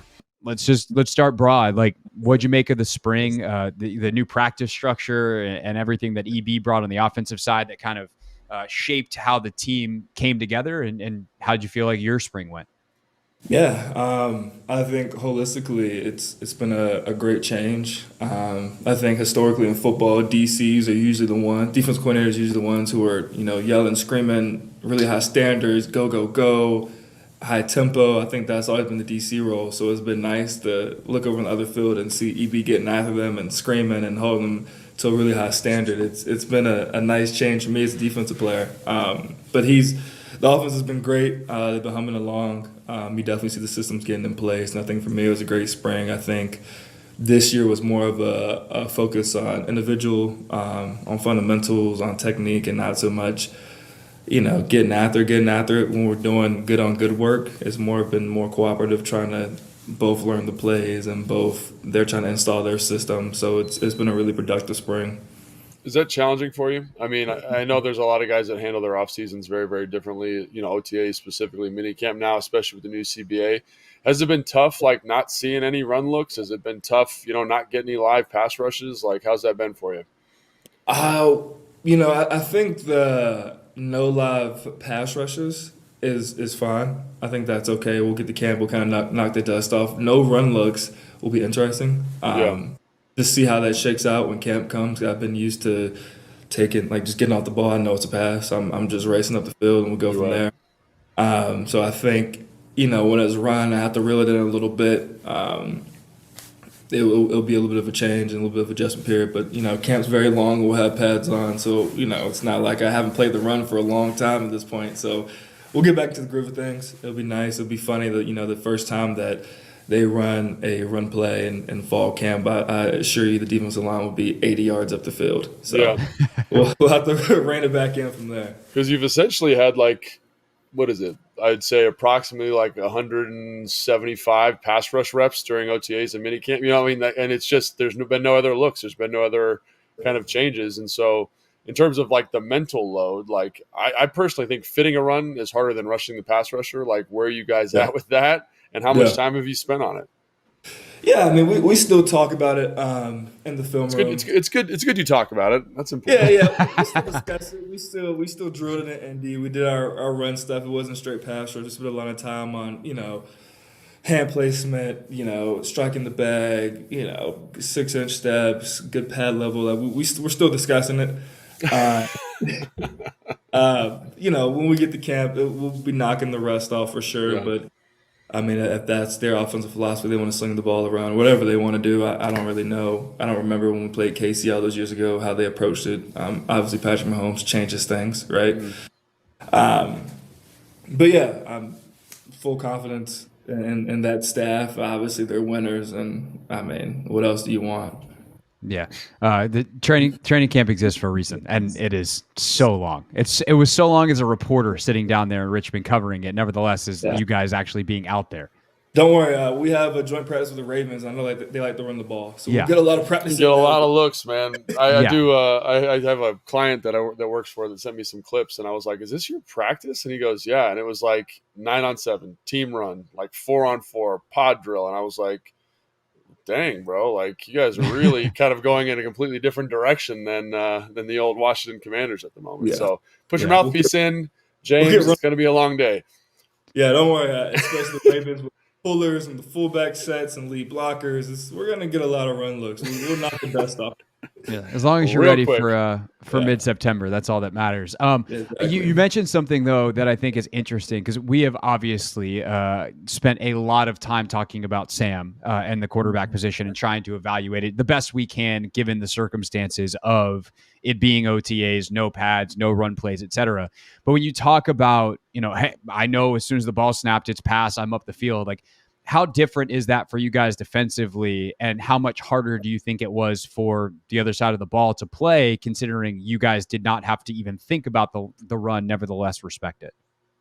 Yeah, I mean, for us, it's totally different. Depending on the team we're playing, right, week by week, game plan schemes, it's not often that we're just like, oh, it's pass, and if it's not pass, we'll go from there. So the spring's definitely been very different. So that's been a different approach, and for the offense, it's been probably way more hard because we're not respecting your play action pass blocking. We haven't ran the ball, so why would I respect the play action pass, right? So and they're short setting, and I'm gone because this is good, not a run block. So it's been hard for them, and they've offensive lines had some complaints about what are you guys doing? You don't play the run anymore. I'm like, why would I? Yeah, why would you? Yeah. Why would I play the run? For what reason? When have you ran the ball? So we've had that conversation. End of the day, we've got a good work in together, and we've all enjoyed the spring, I think, a lot. Yeah. And so, like, what's the obviously, kind of people are in and out during OTAs and minicamp, and that's way different than when I was playing. Obviously, everyone was here kind of all the time, building that fellowship, building that camaraderie, and also kind of getting into the defense. How is it when guys are kind of, you had a trip, you left for a little bit, right? You came back. Like, how has that been? How's that? Maybe you don't know anything different, but how is that kind of group coming together, you think? Yeah, I mean, I think we benefit from playing together for all of us now have been there for 4 years. Yeah. Except for the rookies. We've all played together the entire time, so I know how John plays. I know how Payne plays. They know how I play. They know how Casey plays. They know how Tess plays, Chase plays. Like, we all know how each other plays. Sure. So there's not a lot being missing in that regard. And obviously fall camp, that stuff will click into place quickly. And for me, I mean, I think for us to be professionals at this level, I don't really care what you do as long as on Sundays you play well. And I think that's where it matters, what anyone cares about. So, yeah. There's been obviously a lot of talk amongst us media types about all the contracts, Montez and Chase specifically, but you and Casey also are entering your contract years. Like, is that something that, like, I'm not gonna say, is it on your mind ever? Because, like, of course it is. You're a human being. Right. Wait, like, money? I'm 1 year into my 2-year deal. I'm like, contract year. Better do some good radio shows for the next 12 months. Like, that's of course. But I guess what I would ask though, James, is like, when does it enter your mind? Is it like when you're on the practice field, are you completely free of it? If you make a mistake, you're like, oh no. Like, how and when does that play into the psychology of being a professional football player? Yeah. And Logan, obviously, you have experience with this as well. If you want to touch on that. So I mean, I can't speak to the season part. I haven't gotten there yet, but I think for me, it's more so been the motivation and a little fuel to the fire in terms of laying the foundation, right? So my approach to practice is going to be really sharp and really crisp. My workouts now, how I train and my downtime. Do I want that? I don't know.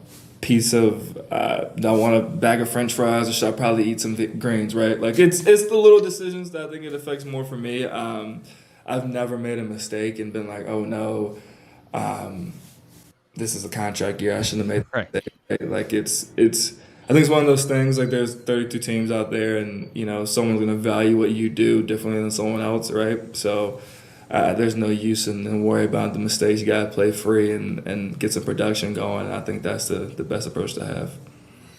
Yeah, and for me, like, I don't know, I was so close to it. Like, I was so worried about the day-to-day, those small decisions that James was referencing. I didn't really have time to think, like, big picture because I don't know. I don't think you can, honestly. Like, I mean, like, maybe mid-year you're like, man, I only had, or like I only had 10 catches or something like that, or I only had 5 sacks or whatever that number is. You're like, man, maybe I need to kind of reevaluate what I'm doing.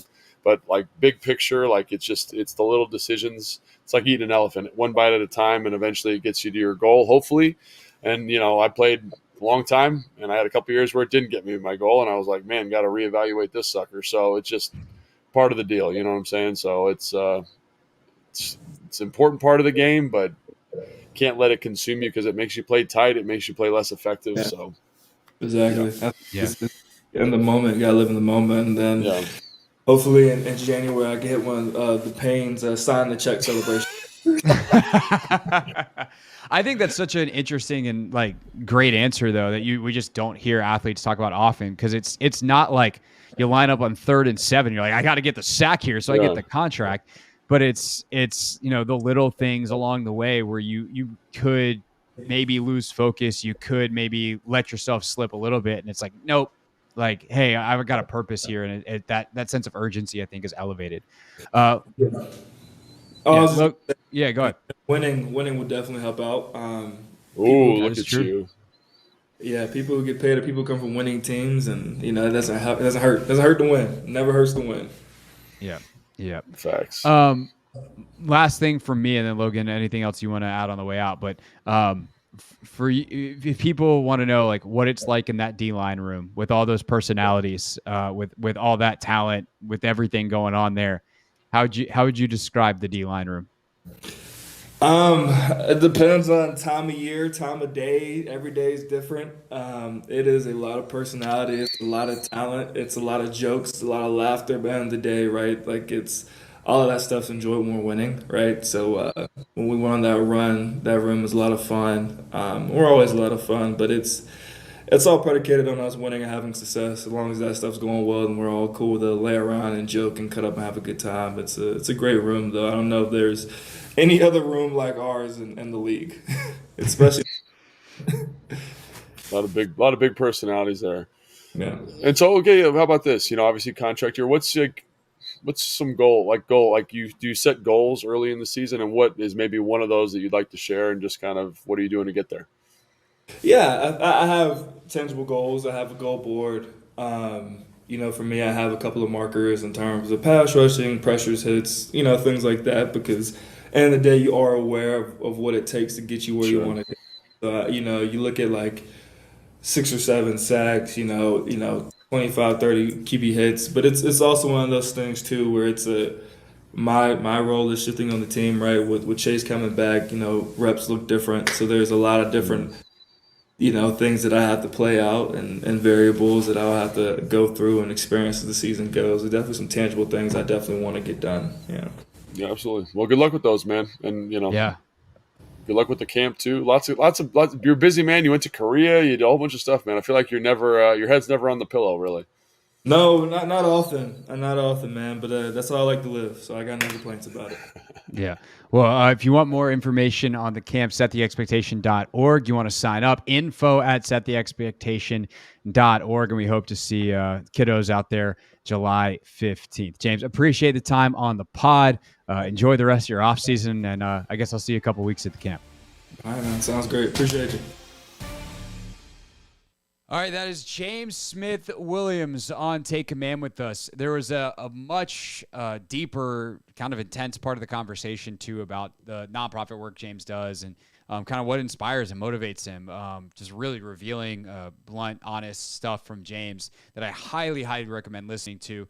It is on the Take Command page, Take Command podcast. It's also on YouTube, youtube.com/@1067 The Fan for the full episode. I also put up the full interview on my page, so you go to youtube.com/@Craig Hoffman for that. So I would highly recommend checking out the first, it's almost like 15 minutes of that interview, almost 20 minutes actually of that interview that you didn't even hear right there. And then Anthony, Logan and I had a pretty fun topic to end the podcast.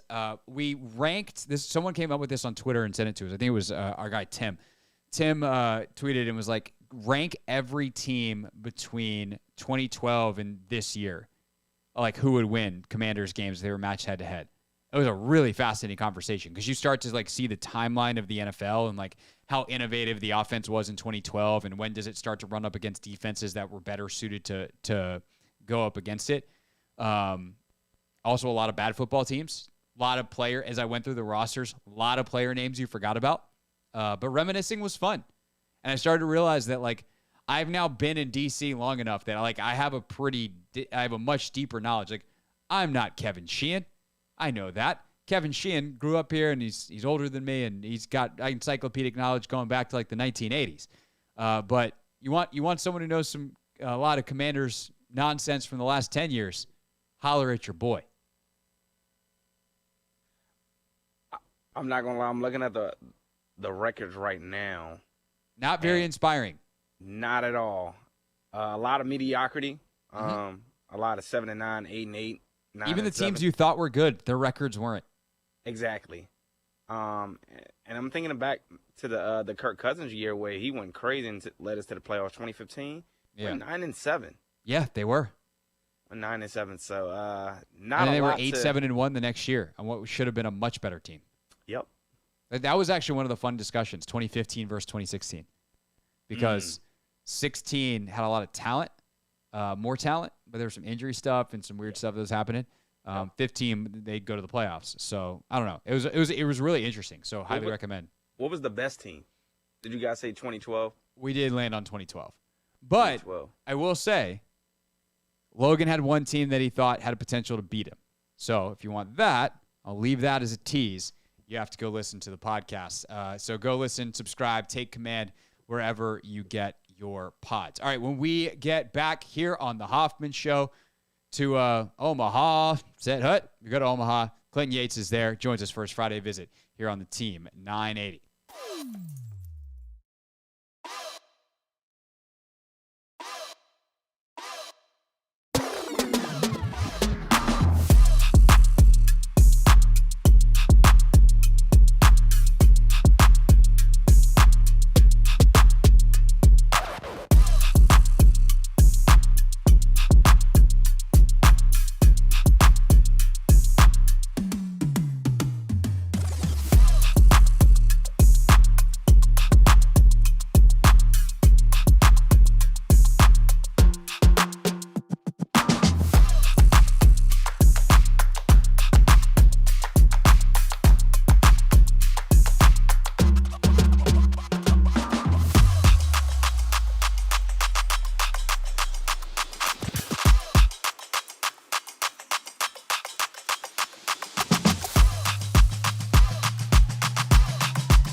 Hoffman Show on the Team 980, always live as well on the free Odyssey app.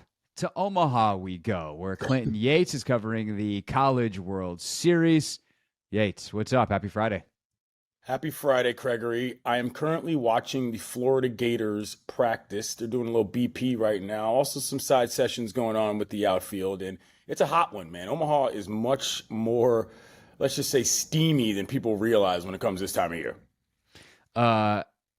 I'm guessing that weather will eventually make its way this way. Weather talk, that's what people came for on a Friday. It is unseasonably cold and like weird, and it feels like it's April here and it's July in a week. Yeah, I don't know what the hell's going on. It's really messing with me. Like 90 degrees for 4 days here, and I'm sweating my off. So yeah, I'll be happy to see some cooler temps. Thanks for editing yourself so I didn't have to bleep it later. All right. So what? I mean, this is something you go to basically every year. Why do you love this tournament so much? Why do you love the College World Series so much? I just think that the brand of baseball that NCAA provides is so much different from MLB. It's a more, let's just say, hard to predict kind of style of baseball. In the big leagues, everybody's either really good and mistakes don't happen, but the sort of mindset that goes into the psychological element of playing tournament baseball in a national spotlight, in a neutral site, it's hard to explain. If you really love the game, it's really easy to attach yourself to these teams.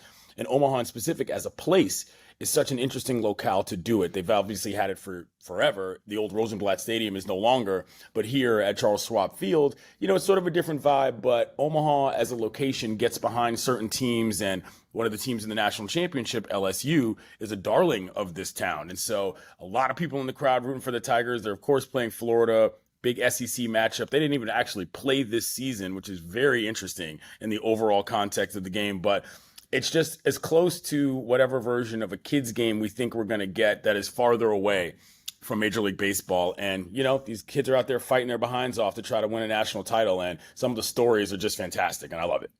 What's your favorite story that you've, besides the Jello shots of LSU? What's your favorite story of the right the now? tournament? It's easily a kid named Trey Morgan. He plays first base for the team. He bats left. He is one of the most athletic players in the country, and I would say that prefer pretty much any sport. If you want to go check out a play last night where he fielded a bunt and they got a tag down on a guy for Wake Forest and knocked out the number one team in the country. It was the play of the game, play of the tournament as far as I'm concerned, and it's still on a loop in my mind.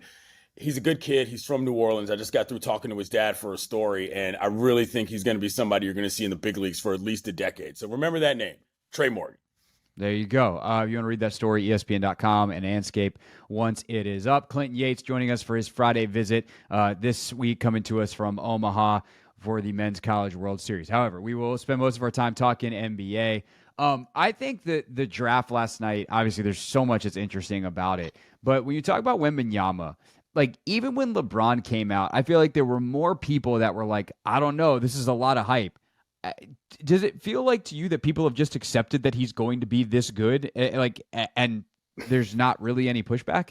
It's odd to me because I don't have a problem with the kid getting hyped. I think his personality is pretty cool. Breakfast tacos, always good. Yes. I just feel that, I still have frame concerns, Craig. I really honestly do. When you look at a guy like a Nikola Jokic, you look at some of the other players around the league, I'm not saying that he's Chet Holmgren. I'm not saying that he's too small to play.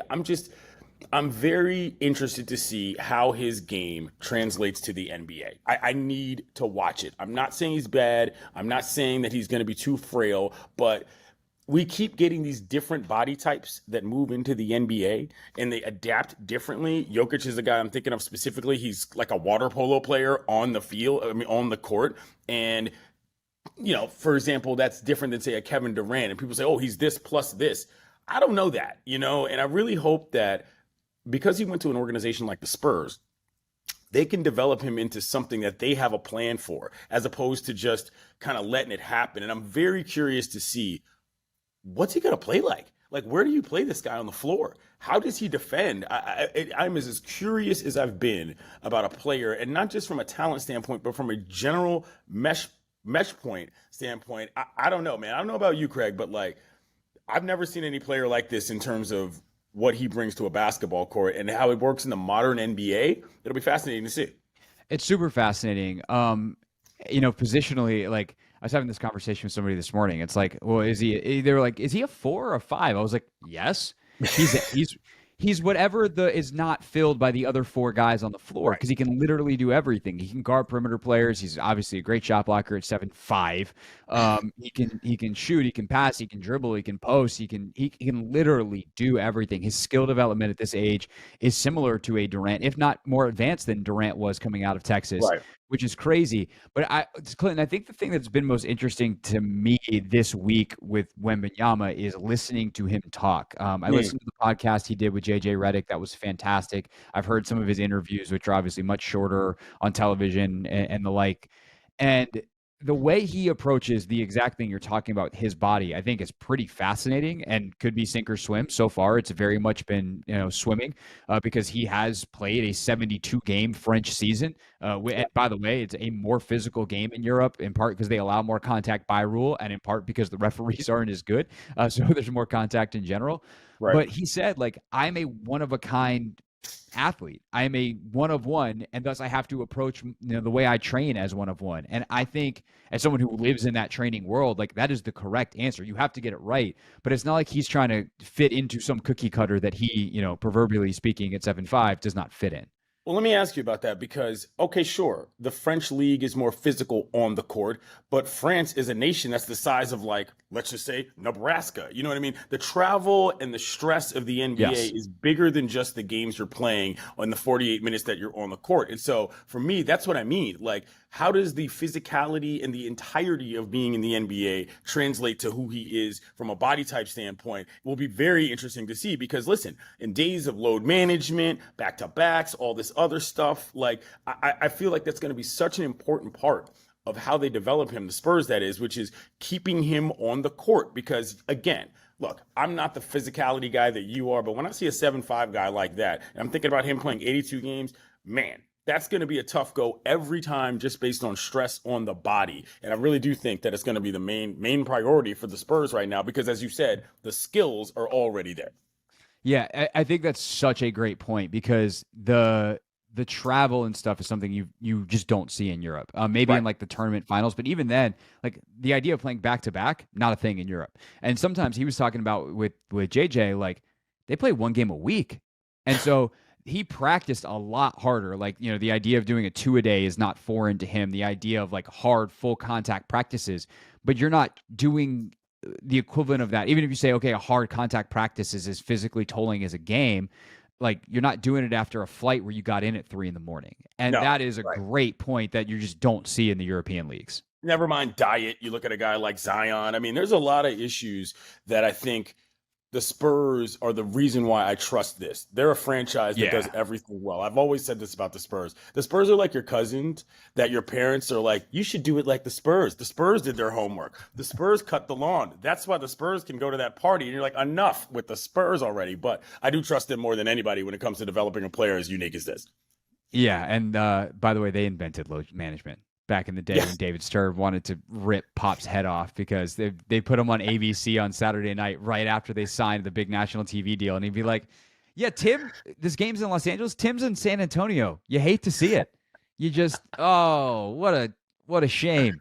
Clint Yates with us here on the Hoffman Show, joining us from the Men's College World Series in Omaha, Nebraska. We're talking a little NBA. Any other player in the draft that you are particularly intrigued by?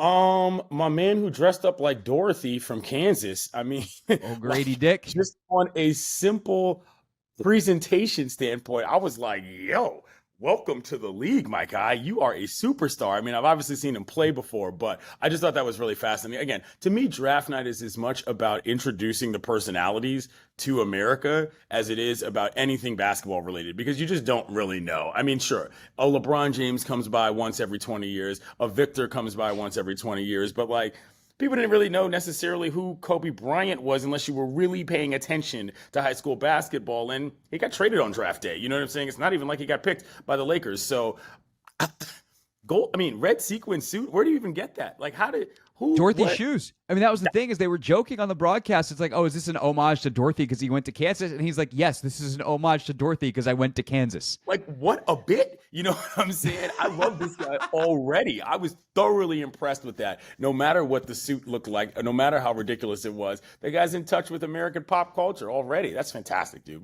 I feel like if I'm in Kansas or from Kansas, I'm going to love this guy forever. Yeah, it's fantastic.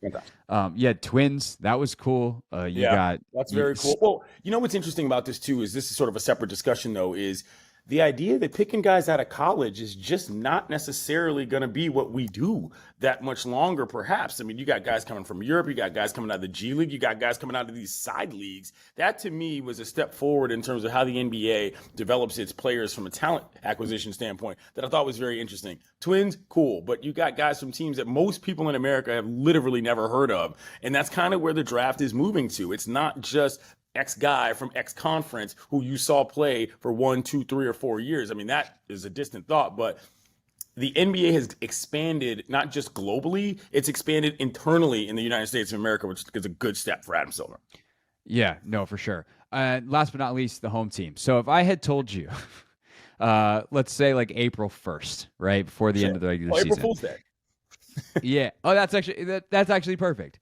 Because if I had told you on April 1st that Tommy was going to get fired, they'd have a bunch of new executives, including one of the top guys from the Thunder and one of the top guys from the Clippers, that they were going to have Jordan Poole on their roster, that Beal, Porzingis, and likely Kuzma would all be gone, you probably would have said, funny April Fool's bit, yeah?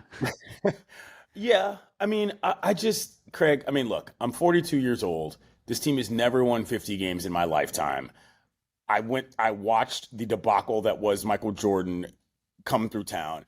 I got to see it before I can believe anything. I mean, we can talk about, the restructure is going to happen, the breakdown, the rebuild, the process, blah, blah, blah. I'll believe it when I see it.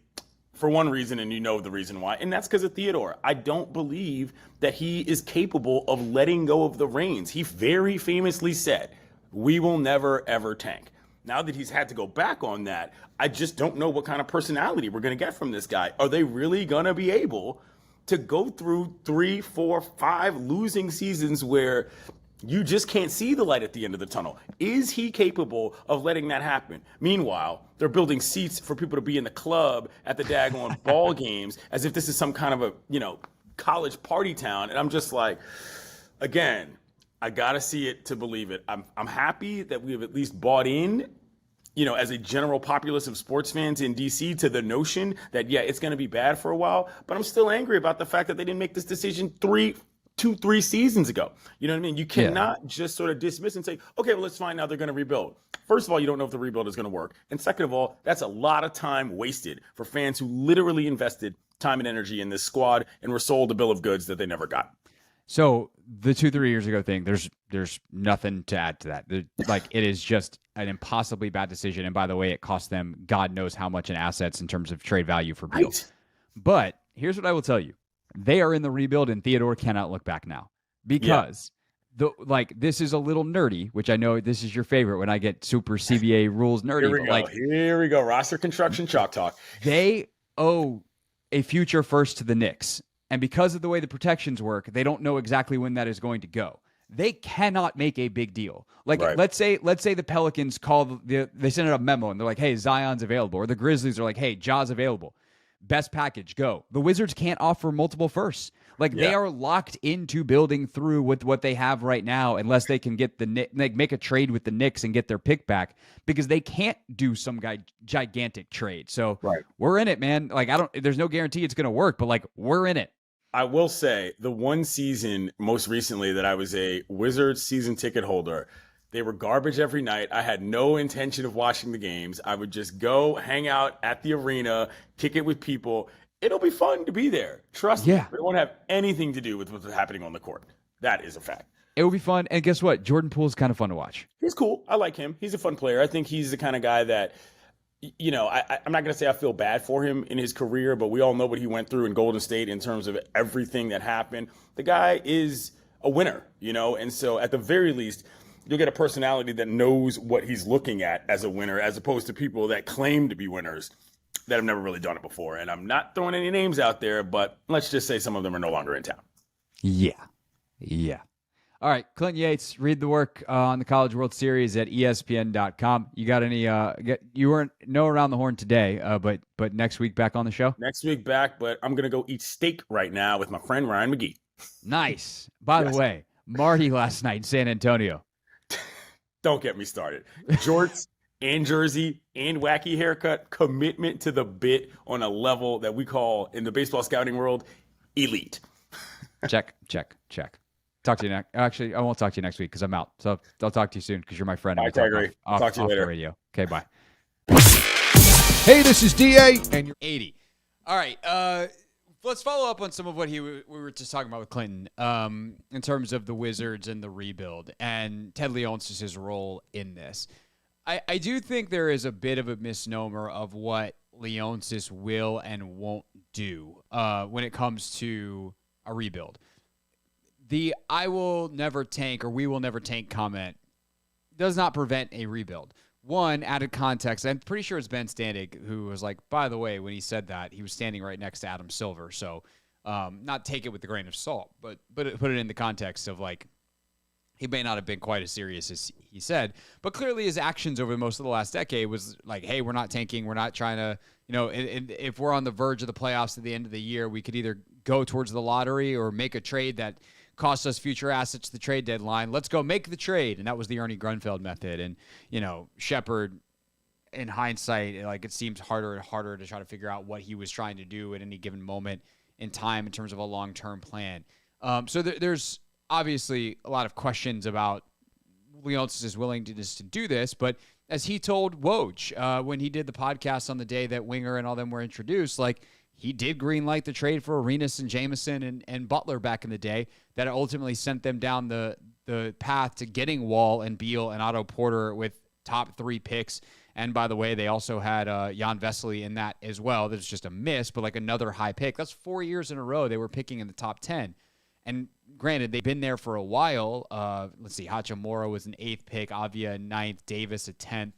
Obviously they have the 7th or the 8th pick last night. So like they've been there for a while already, but not intentionally. I do think that this is, the first of what will be an intentional couple of years where they're picking fairly high. And Leonsis is fine with it. He's not going to,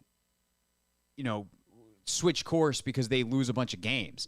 It doesn't mean that like Wes Unseld necessarily will be here. It will depend on how things go and if they think he's the right coach to guide this. But one of the things too is if they see potential in Wes, like they can let Wes make mistakes and develop into the coach. Where like you look at Mike Brown in Sacramento, he obviously won 60 games a bunch with LeBron, but he had to make some mistakes and some other stops, and then ultimately Sacramento reaps the rewards. Perhaps Wes gets to make the mistakes, and the Wizards also get to reap the rewards.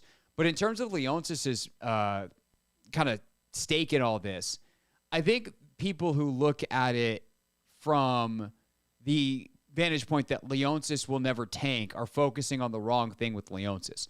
Leonsis' flaw, if you will, if you want to identify one over the last couple of years, is his loyalty. It's not his unwillingness to tank, for instance. It's his loyalty to a plan, to let people do bad things to his franchise and continue to allow them to do it time and time again and not step in. It is to believe in the wrong people over time. I do believe he has the right people now. And we're talking, of course, from a basketball standpoint here. As far as we know, none of the people, this is not the same as like Dan Snyder believing in the wrong people.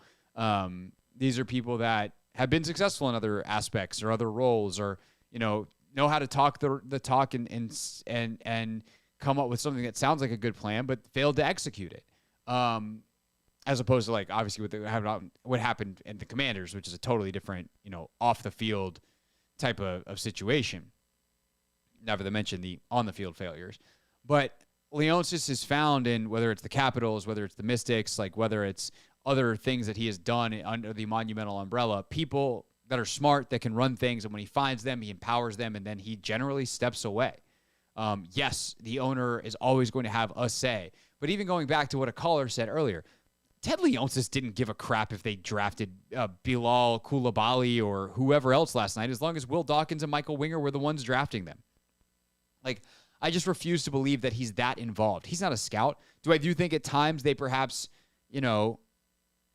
here's what I would say. I think there might have been times where Ted was like, we would like to expand to international markets, or we would like to do this. And there were these other things that he would like, and that influenced basketball decisions. Absolutely. But was it Ted stepping in and being like, take Rui Hachimura, we want the Japanese market? I think if the scouts had been like, and the GM had been like, hey man, he's way worse than the guy behind him, then Ted would have been like, take the good guy. But when you have that as either a tiebreaker or some kind of dictate from above, like, hey, we would like to get some international players because XYZ, and then you use your, saying, hey, we want a second rounder, we want to sign a free agent from somewhere at the end of the roster is very different than we're going to use our top 10 pick on a guy. And also, if you drafted Denny Avdia, who you genuinely think is a good basketball player, or Rui Hachimura, like, you should take advantage of the marketing because that's good business. But I think when I think of the defining flaw of Leonsis so far as Wizards owner, it's loyalty, not a lack of desire to tank. It's continuing to hang on to the wrong people for too long who are good enough to not be terrible, but we're not good enough to be genuinely good. So I get the concern, but I have no qualms about the fact that Leonsis is going to let Winger and Dawkins do their thing now. I think that's actually something he's proud of, and we'll see where it ultimately winds up. It's the Hoffman Show. We're on the Team 980. We're always live as well in the free Odyssey app. And coming up next, one of the coolest sports stories that I have seen in a long, long time.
It's the Hoffman Show. We're on the Team 980, always live as well on the free Odyssey app, streaming live on YouTube, youtube.com/@theteam980.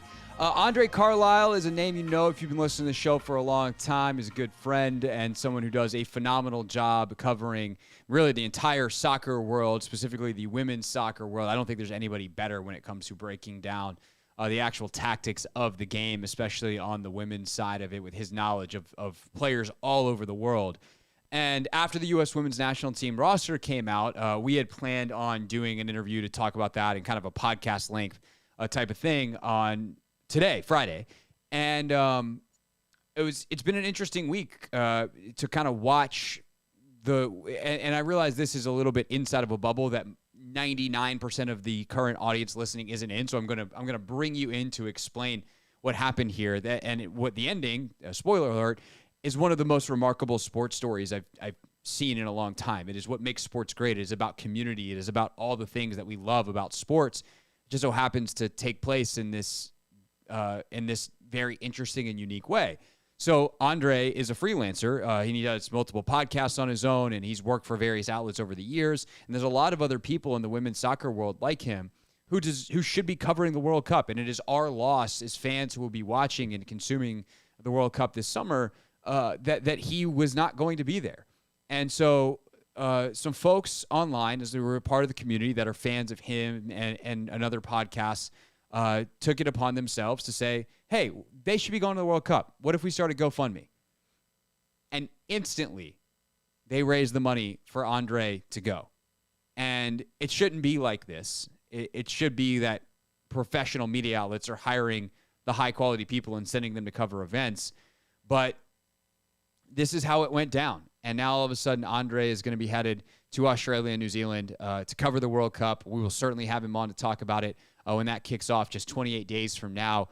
And so we did today talk about the roster and the U.S. women's national team and the choices that Vlatko Andonovski had to make. We also previewed Spirit Thorns tonight, top of the table battle in the NWSL. The full 35-minute conversation is available in our podcast feed and on my YouTube page. So that's a podcast. Just search the Hoffman Show podcast. It's in the regular feed, or go to youtube.com/@CraigHoffman. But we started off talking with Andre about the incredible week that it has been for him. Honestly, I'm still trying to wrap my head around it. I don't even know. This has been absolutely wild. Shout out to Morgan, who's a Spirit supporter and supporter of a lot of the work that I do. But yeah, okay. So I'll try to do like the long story short version, but basically, trying to gain access and funding for covering this sport is rough. It's one of the reasons why I have 3 podcasts that I do that are centered around women's football. It's really the mindset of like do it yourself. And I had hoped that doing it that way, showing that there's a desire for the coverage, showing that there's an audience for the coverage, showing the dedicated fan base for the coverage would be enough to convince ahead of a damn World Cup companies and outlets to be like, okay, yeah, let's do this. And so had a lot of conversations and things just kept falling apart. Either at the very end or at the beginning, or especially every time we started talking about money. And it's from multiple places, so there's not like one place to blame, but that also highlights the depth of the problem, right? Right. So I just resigned myself to the fact that like, okay, I really wanted to go to this World Cup. It's not happening. And then Morgan, just out of nowhere, decided, and like I was editing a podcast last night, so I had no idea what was going on. Like I had my headphones in, I was doing my thing. And I suddenly look and I see a GoFundMe has been started.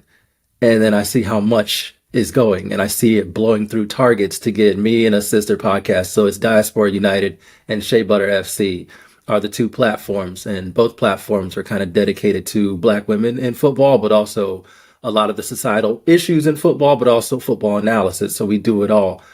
And the response has been outrageous. I can't even look at the number anymore. I just know we made enough to go. That's dope. Which, by the way, that this is in Australia and New Zealand. And as someone who was last year looking at these flights as part of my honeymoon potentially, that is a hefty amount of money that has been raised, sir, for you. It very much is, and it's tough to even think about it because I'm just like I I become speechless. As I said, I have multiple podcasts. I'm not speechless often. Right. So the fact that I can't even think about it without being like, I don't even know what to say, but thank you to everyone. And also just, y'all are wild. That is 100% well said, sir. Not bad for someone who's speechless. It is wild, but it's appropriate. I mean, this sport for so long, and we'll get into the roster and talk the football, but like I think it's impossible, as someone who used to work in it, like to see how that self-starter attitude scrapes by for so much of the sport, and it doesn't deserve that. It deserves better, and it's something that I hoped when I went into it to like bring my NFL football platform in and be like, hey, look over here, there's really cool stuff happening. And to an extent, there was some level of success. There's definitely some folks that still tweet me like, "Oh, hey, I can't believe you got me started on the Spirit. How was I missing this?" and things like that.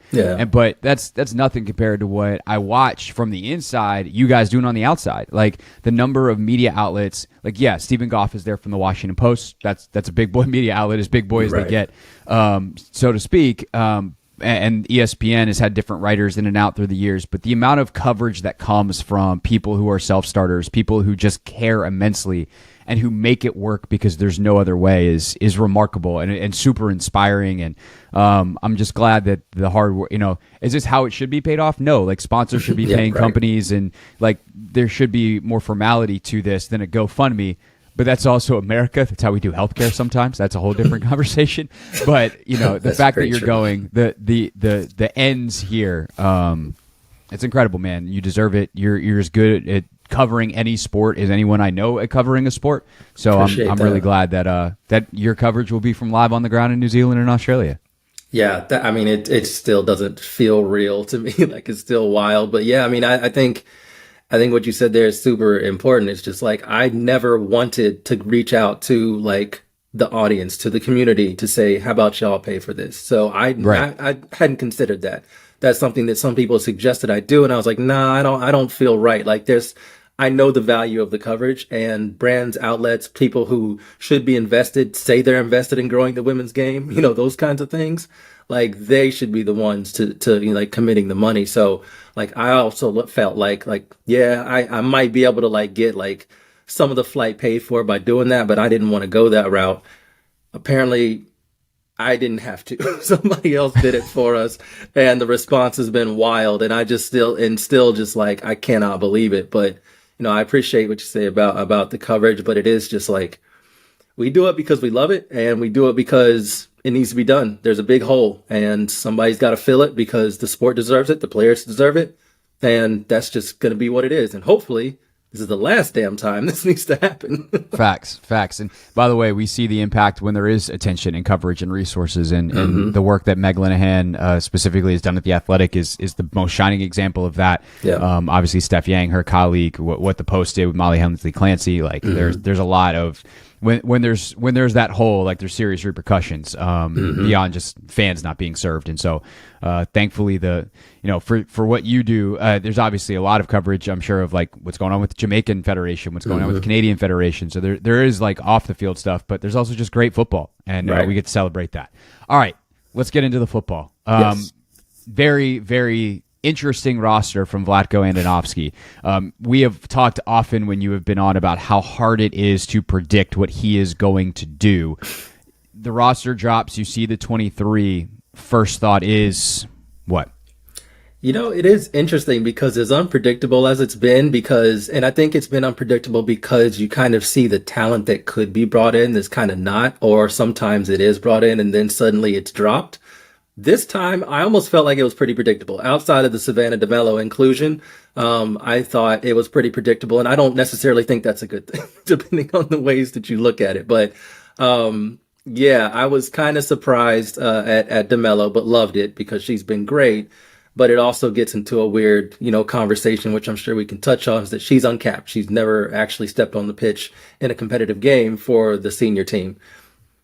Now she's going to a World Cup. It's a great story, but there were absolutely times when we could have had her more integrated as well as other players. So there is that aspect to the roster as well. But, the biggest thing that leaked a little bit before anyway was the, missing Becky Sauerbrunn. That's going to be huge. And only having 2 center backs officially named seems like a bit of a problem. You're already missing one via injury. So there are some question marks and wondering how things are going to actually come together in New Zealand and Australia. Yeah, the DeMello thing's also interesting. Let's start there because there's also a positional overload there. Yeah. And while there's some position flexibility, a term that has been ruined in my covering of the Washington Commanders, but some position flexibility with someone like Julie Ertz and frankly Andy Sullivan. Like though they have both in emergency situations or early in her career on purpose, Julie played a lot of center back. So you do have some folks who could slide back if needed. But Savannah DeMello's a 10. Like, she's an attacking forward. Ashley Sanchez is well, I think, suited to be Rose Lavelle's backup and has proven that time and time again in the league and with the national team at that spot. And then Rose is Rose. So how much of this do you think is just an undeniable, like, Savannah was one of the best players in the NWSL. We didn't have a choice. It would be stupid to leave her off versus concerns about Rose's injury or any other factors that are running through your head about this? Yeah, so the weird thing is that it doesn't seem like where a player plays for their club team is necessarily where Vlatko believes they can play for the national team. We have seen that, and it's extended beyond Vlatko. You know, Jill Ellis kind of started the Crystal Dunn at left back thing, and Vlatko has continued that. It's the only time she ever plays left back. For club, she's always played in midfield or in the forward line. So, like, well, at Chelsea, she played a little bit outside back. Different story. Different continent. Yeah. But yeah, DeMello's going to be an interesting one to see because there is an overload at the 10. She's most comfortable at the 10. Her as a goal threat is great. She's a very, very fun player, very smart player, finishes long-range goals, causes a lot of problems on the dribble, very smart. Really good set-piece delivery as well. She can score bangers from free kick situations or deliver pinpoint crosses, so she's really great at that kind of thing. But, you know, he had Christy Mewis, Taylor Korniak in, and they played some of every position in the midfield. You know, most recently he tried Korniak and Mewis at the 6th position, you know, Andy Sullivan's position, Julie Ertz's position. Korniak's not even going to the World Cup, so that was a bit of waste of time. So, like, who knows if DeMello is maybe seen as an 8, maybe seen as a 10. He's played Rose Lavelle as an 8 before. And the 8 position in midfield, kind of that box-to-box midfielder, that to me has been the more problematic position than everybody kind of focusing on the 6 because, you know, we watch the Spirit, we cover the Spirit. Andy can do that job, but you have to have a true box-to-box 6 next or 8 next to her or in the midfield with her. And as good as Lindsay Oran is, she's lost some mobility to be able to do that box-to-box function like as well as she could maybe a few years ago. Yeah, the injuries definitely have hurt her, and just, you know, you're not as fast when you're, what is she, 28, 29, when you 20, 22, 23. Certainly can attest as a 33-year-old that you lose a step or two. It's just part of the game. What do you have in terms of preview stuff that's already up on the various pods? Yeah, so we have a Diaspora United. We did a crossover with Shea Butter FC, who is coming. Part of the GoFundMe was to get them there as well. So we have a U.S. Women's National Team kind of squad review podcast that is up. We took about an hour and a half to discuss it in depth. So yeah, definitely check that out. In terms of writing, I'll be writing on All 411, which is an SB Nation site. I'll have a piece coming up there, hopefully within the next week. Hence, it's going to be about Sophia Smith playing the 9. So I've been thinking about this a lot. But stay tuned there for further coverage. And then we will get a plan together for the rest of it. Since suddenly we just found out, you know, less than 24 hours ago that we have the funds to go to this World Cup. So yes. Subscribe to the pods. Ladies and gentlemen, boys and girls, Andre Carlisle. Thank you. Much more from Andre and I on Vlatko Andonovski's decisions, plus about a 5-6 minute preview of Spirit Thorns tonight. Again, 2 of the best teams in the National Women's Soccer League. You can check that out on our podcast feed. Just search Hoffman Show in your favorite podcast app or watch the full interview at youtube.com/@Craig Hoffman. When we get back, real things, real people said in real microphones. But first, a look at what is trending. Here's what's trending on the Team 980. Spirit Thorns tonight, 10:30 is your kickoff. It is in Portland, which means, Anthony, I'll watch at least the first half hour. Maybe. We'll see. 10:30 is very, very late. 9:40 tonight, also your Nationals, or your Washington, D.C. sports, all late tonight. 9:40 first pitch between the Nats and the Padres. Got an international game for the U.S. men this weekend as well, fresh off their League of Nations. It's actually not a friendly, I beg your pardon. It is a Gold Cup group stage game. Tomorrow night, 9:30 p.m., U.S. takes on Jamaica. That on the men's side of things. That is what's trending. I'm Craig Hoffman on the Team 980.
Oh my God, I somehow forgot this. This is the thing we do. I haven't been in a while on a Friday.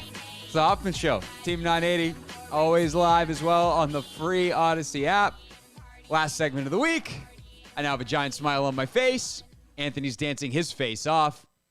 What a time. All right, Ant, we got a lot. Let's get to it. It's time for Real Things Real People Said into real microphones.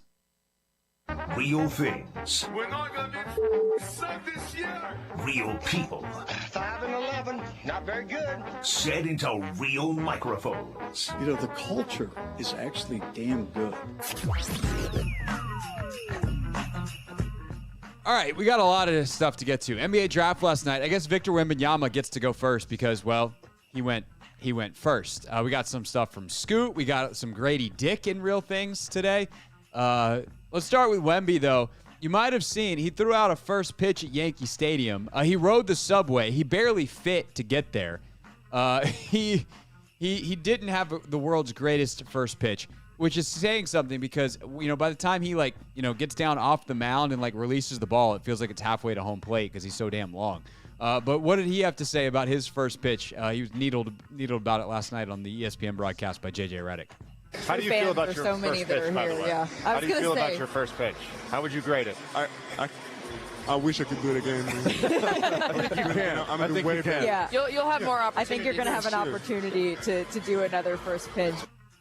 So they said that, and I was thinking, I was like, well, San Antonio doesn't have a baseball team. So where's Wemby going to go to do his first pitch? L.A. Why L.A.? I don't know. I mean, maybe. I mean, I couldn't really think of like any other like big city that like, you know, a guy from France would just be casually Because hanging like out. you can't have a Spur throw it in Dallas or Houston. Mm. I don't. Is there a minor league team in San Antonio? There's got to be. There's got to be like a AAA baseball team in San I Antonio. guess so, man. All right. I'm sure he'll have an opportunity. French Heritage Night at some stadium. I don't know. Figure it out. Scoot Henderson went second. Anthony, what do we have from Scoot? Scoot basically was talking about he threw out a proposition to Dame as to why he should stay in Portland. Oh, now, you know, a lot of the talk with the Blazers recently has been, what is Damian Lillard going to do? So we give you a chance. Why should Dame stay and see what it's like to play with Scoot? Honestly, you know, I think Dame should stay just because I think we just kind of, if we combine our games, it'll be over. You know what I'm saying? We kind of complement each other's games. We're both fun to watch. So ticket sales will go up. All that. You know, all the good stuff will happen. And if we stay, it'll be a dual backcourt. Be fun to watch. And me shading, yeah, that'd be tough. I don't think that was a very good sales pitch. He didn't sell me either. Scoot, here's because I think we can win. He did say ticket sales will go up. Dame doesn't care about ticket sales. He's about to make $60 million no matter where he is. You're right. Hey, yeah, I think we can win. I know Dame knows what it takes. I want to learn. I'm ready to get to work. That's what he needs to know about me. I'm going to do my part. He should have hired you as his coach before he went out there on TV. Anthony, do you realize how many athletes should hire me as their coach? A lot. Put an earpiece in. Let me speak for you. It'll go better. All right, what else we got? We got Grady Dick. So most people know Grady Dick from last night, the shooter out of Kansas, because he wore a suit that was inspired by Dorothy Sandals from The Wizard of Oz. SiriusXM had found out that he also has a pretty good Donald Duck impression, or at least so I've heard. Anthony, I saw this clip on Twitter, but I intentionally did not listen. I just sent it to you. So this will be my live reaction to hearing Grady Dick's Donald Duck impression. Best night of your life, I'm assuming. But we're going to ruin it here a little bit because yesterday you did tell me that you were going to give me the Donald Duck voice. So we're going to need you to say, I'm Grady Dick of the Toronto Raptors in Donald Duck voice. The camera's right over there. It's hard not to smile right now. Look, I hope you handle the pressure of the NBA better than this, Grady, because this is a disappointment. What's up? I'm Grady Dick. That's good. And I'm going to Toronto. Well, he's going to Toronto, and thankfully he's leaving our set right now. It's actually a really good Donald Duck. That's so good. It actually is. Like, I don't think I've heard anyone get close to it. You know, I could be a little critical, but I think it's pretty good. It's really hard to do. I feel like I would ruin my vocal cords if I tried it right now. It's like I can't make the you can make the noise, but like to actually speak in it, that's hard. Yeah, I also would love to see what your face will like look like, because I that's why I just did the noise and got out of that real quick. I was like, there are cameras on. I'm not. Yeah. I don't need that on the internet. Smart man, Craig. Discretion. It's a better part of valor. We had one more, didn't we? Yes, sir. We have Chris Paul on how he found out he was joining the Warriors. I love that you were on a plane when you found out you were traded to Washington, and then we see the news that you're going to Golden State. How'd you find out? My son again. No. Yeah. Yeah. Hello, Chris, the I was at newsbreaker. my gym right here, here in Winston, playing pickup, hooping. And after the game got over, we had won. Little Chris came up to me and told me. Yeah. I'm excited. Yeah. What was your reaction? Oh man, I was excited. To get a chance to go play for a franchise like that with the great players that they have. It's crazy how life comes full circle. You know, for the last 10 years, I've been competing maybe longer than that against them. But I'm all about winning, so whatever's going to give me an opportunity to win, I'm all for it. Love it. Love it. All right. We got, I guess, Anthony, the time is a minute from right now. Oh, no, it's time to get out now. Oh, okay. Well, you really put me up against a rock and a hard place. We'll see you on Monday. It's the Hoffman Show on the Team 980. What a way to end the week.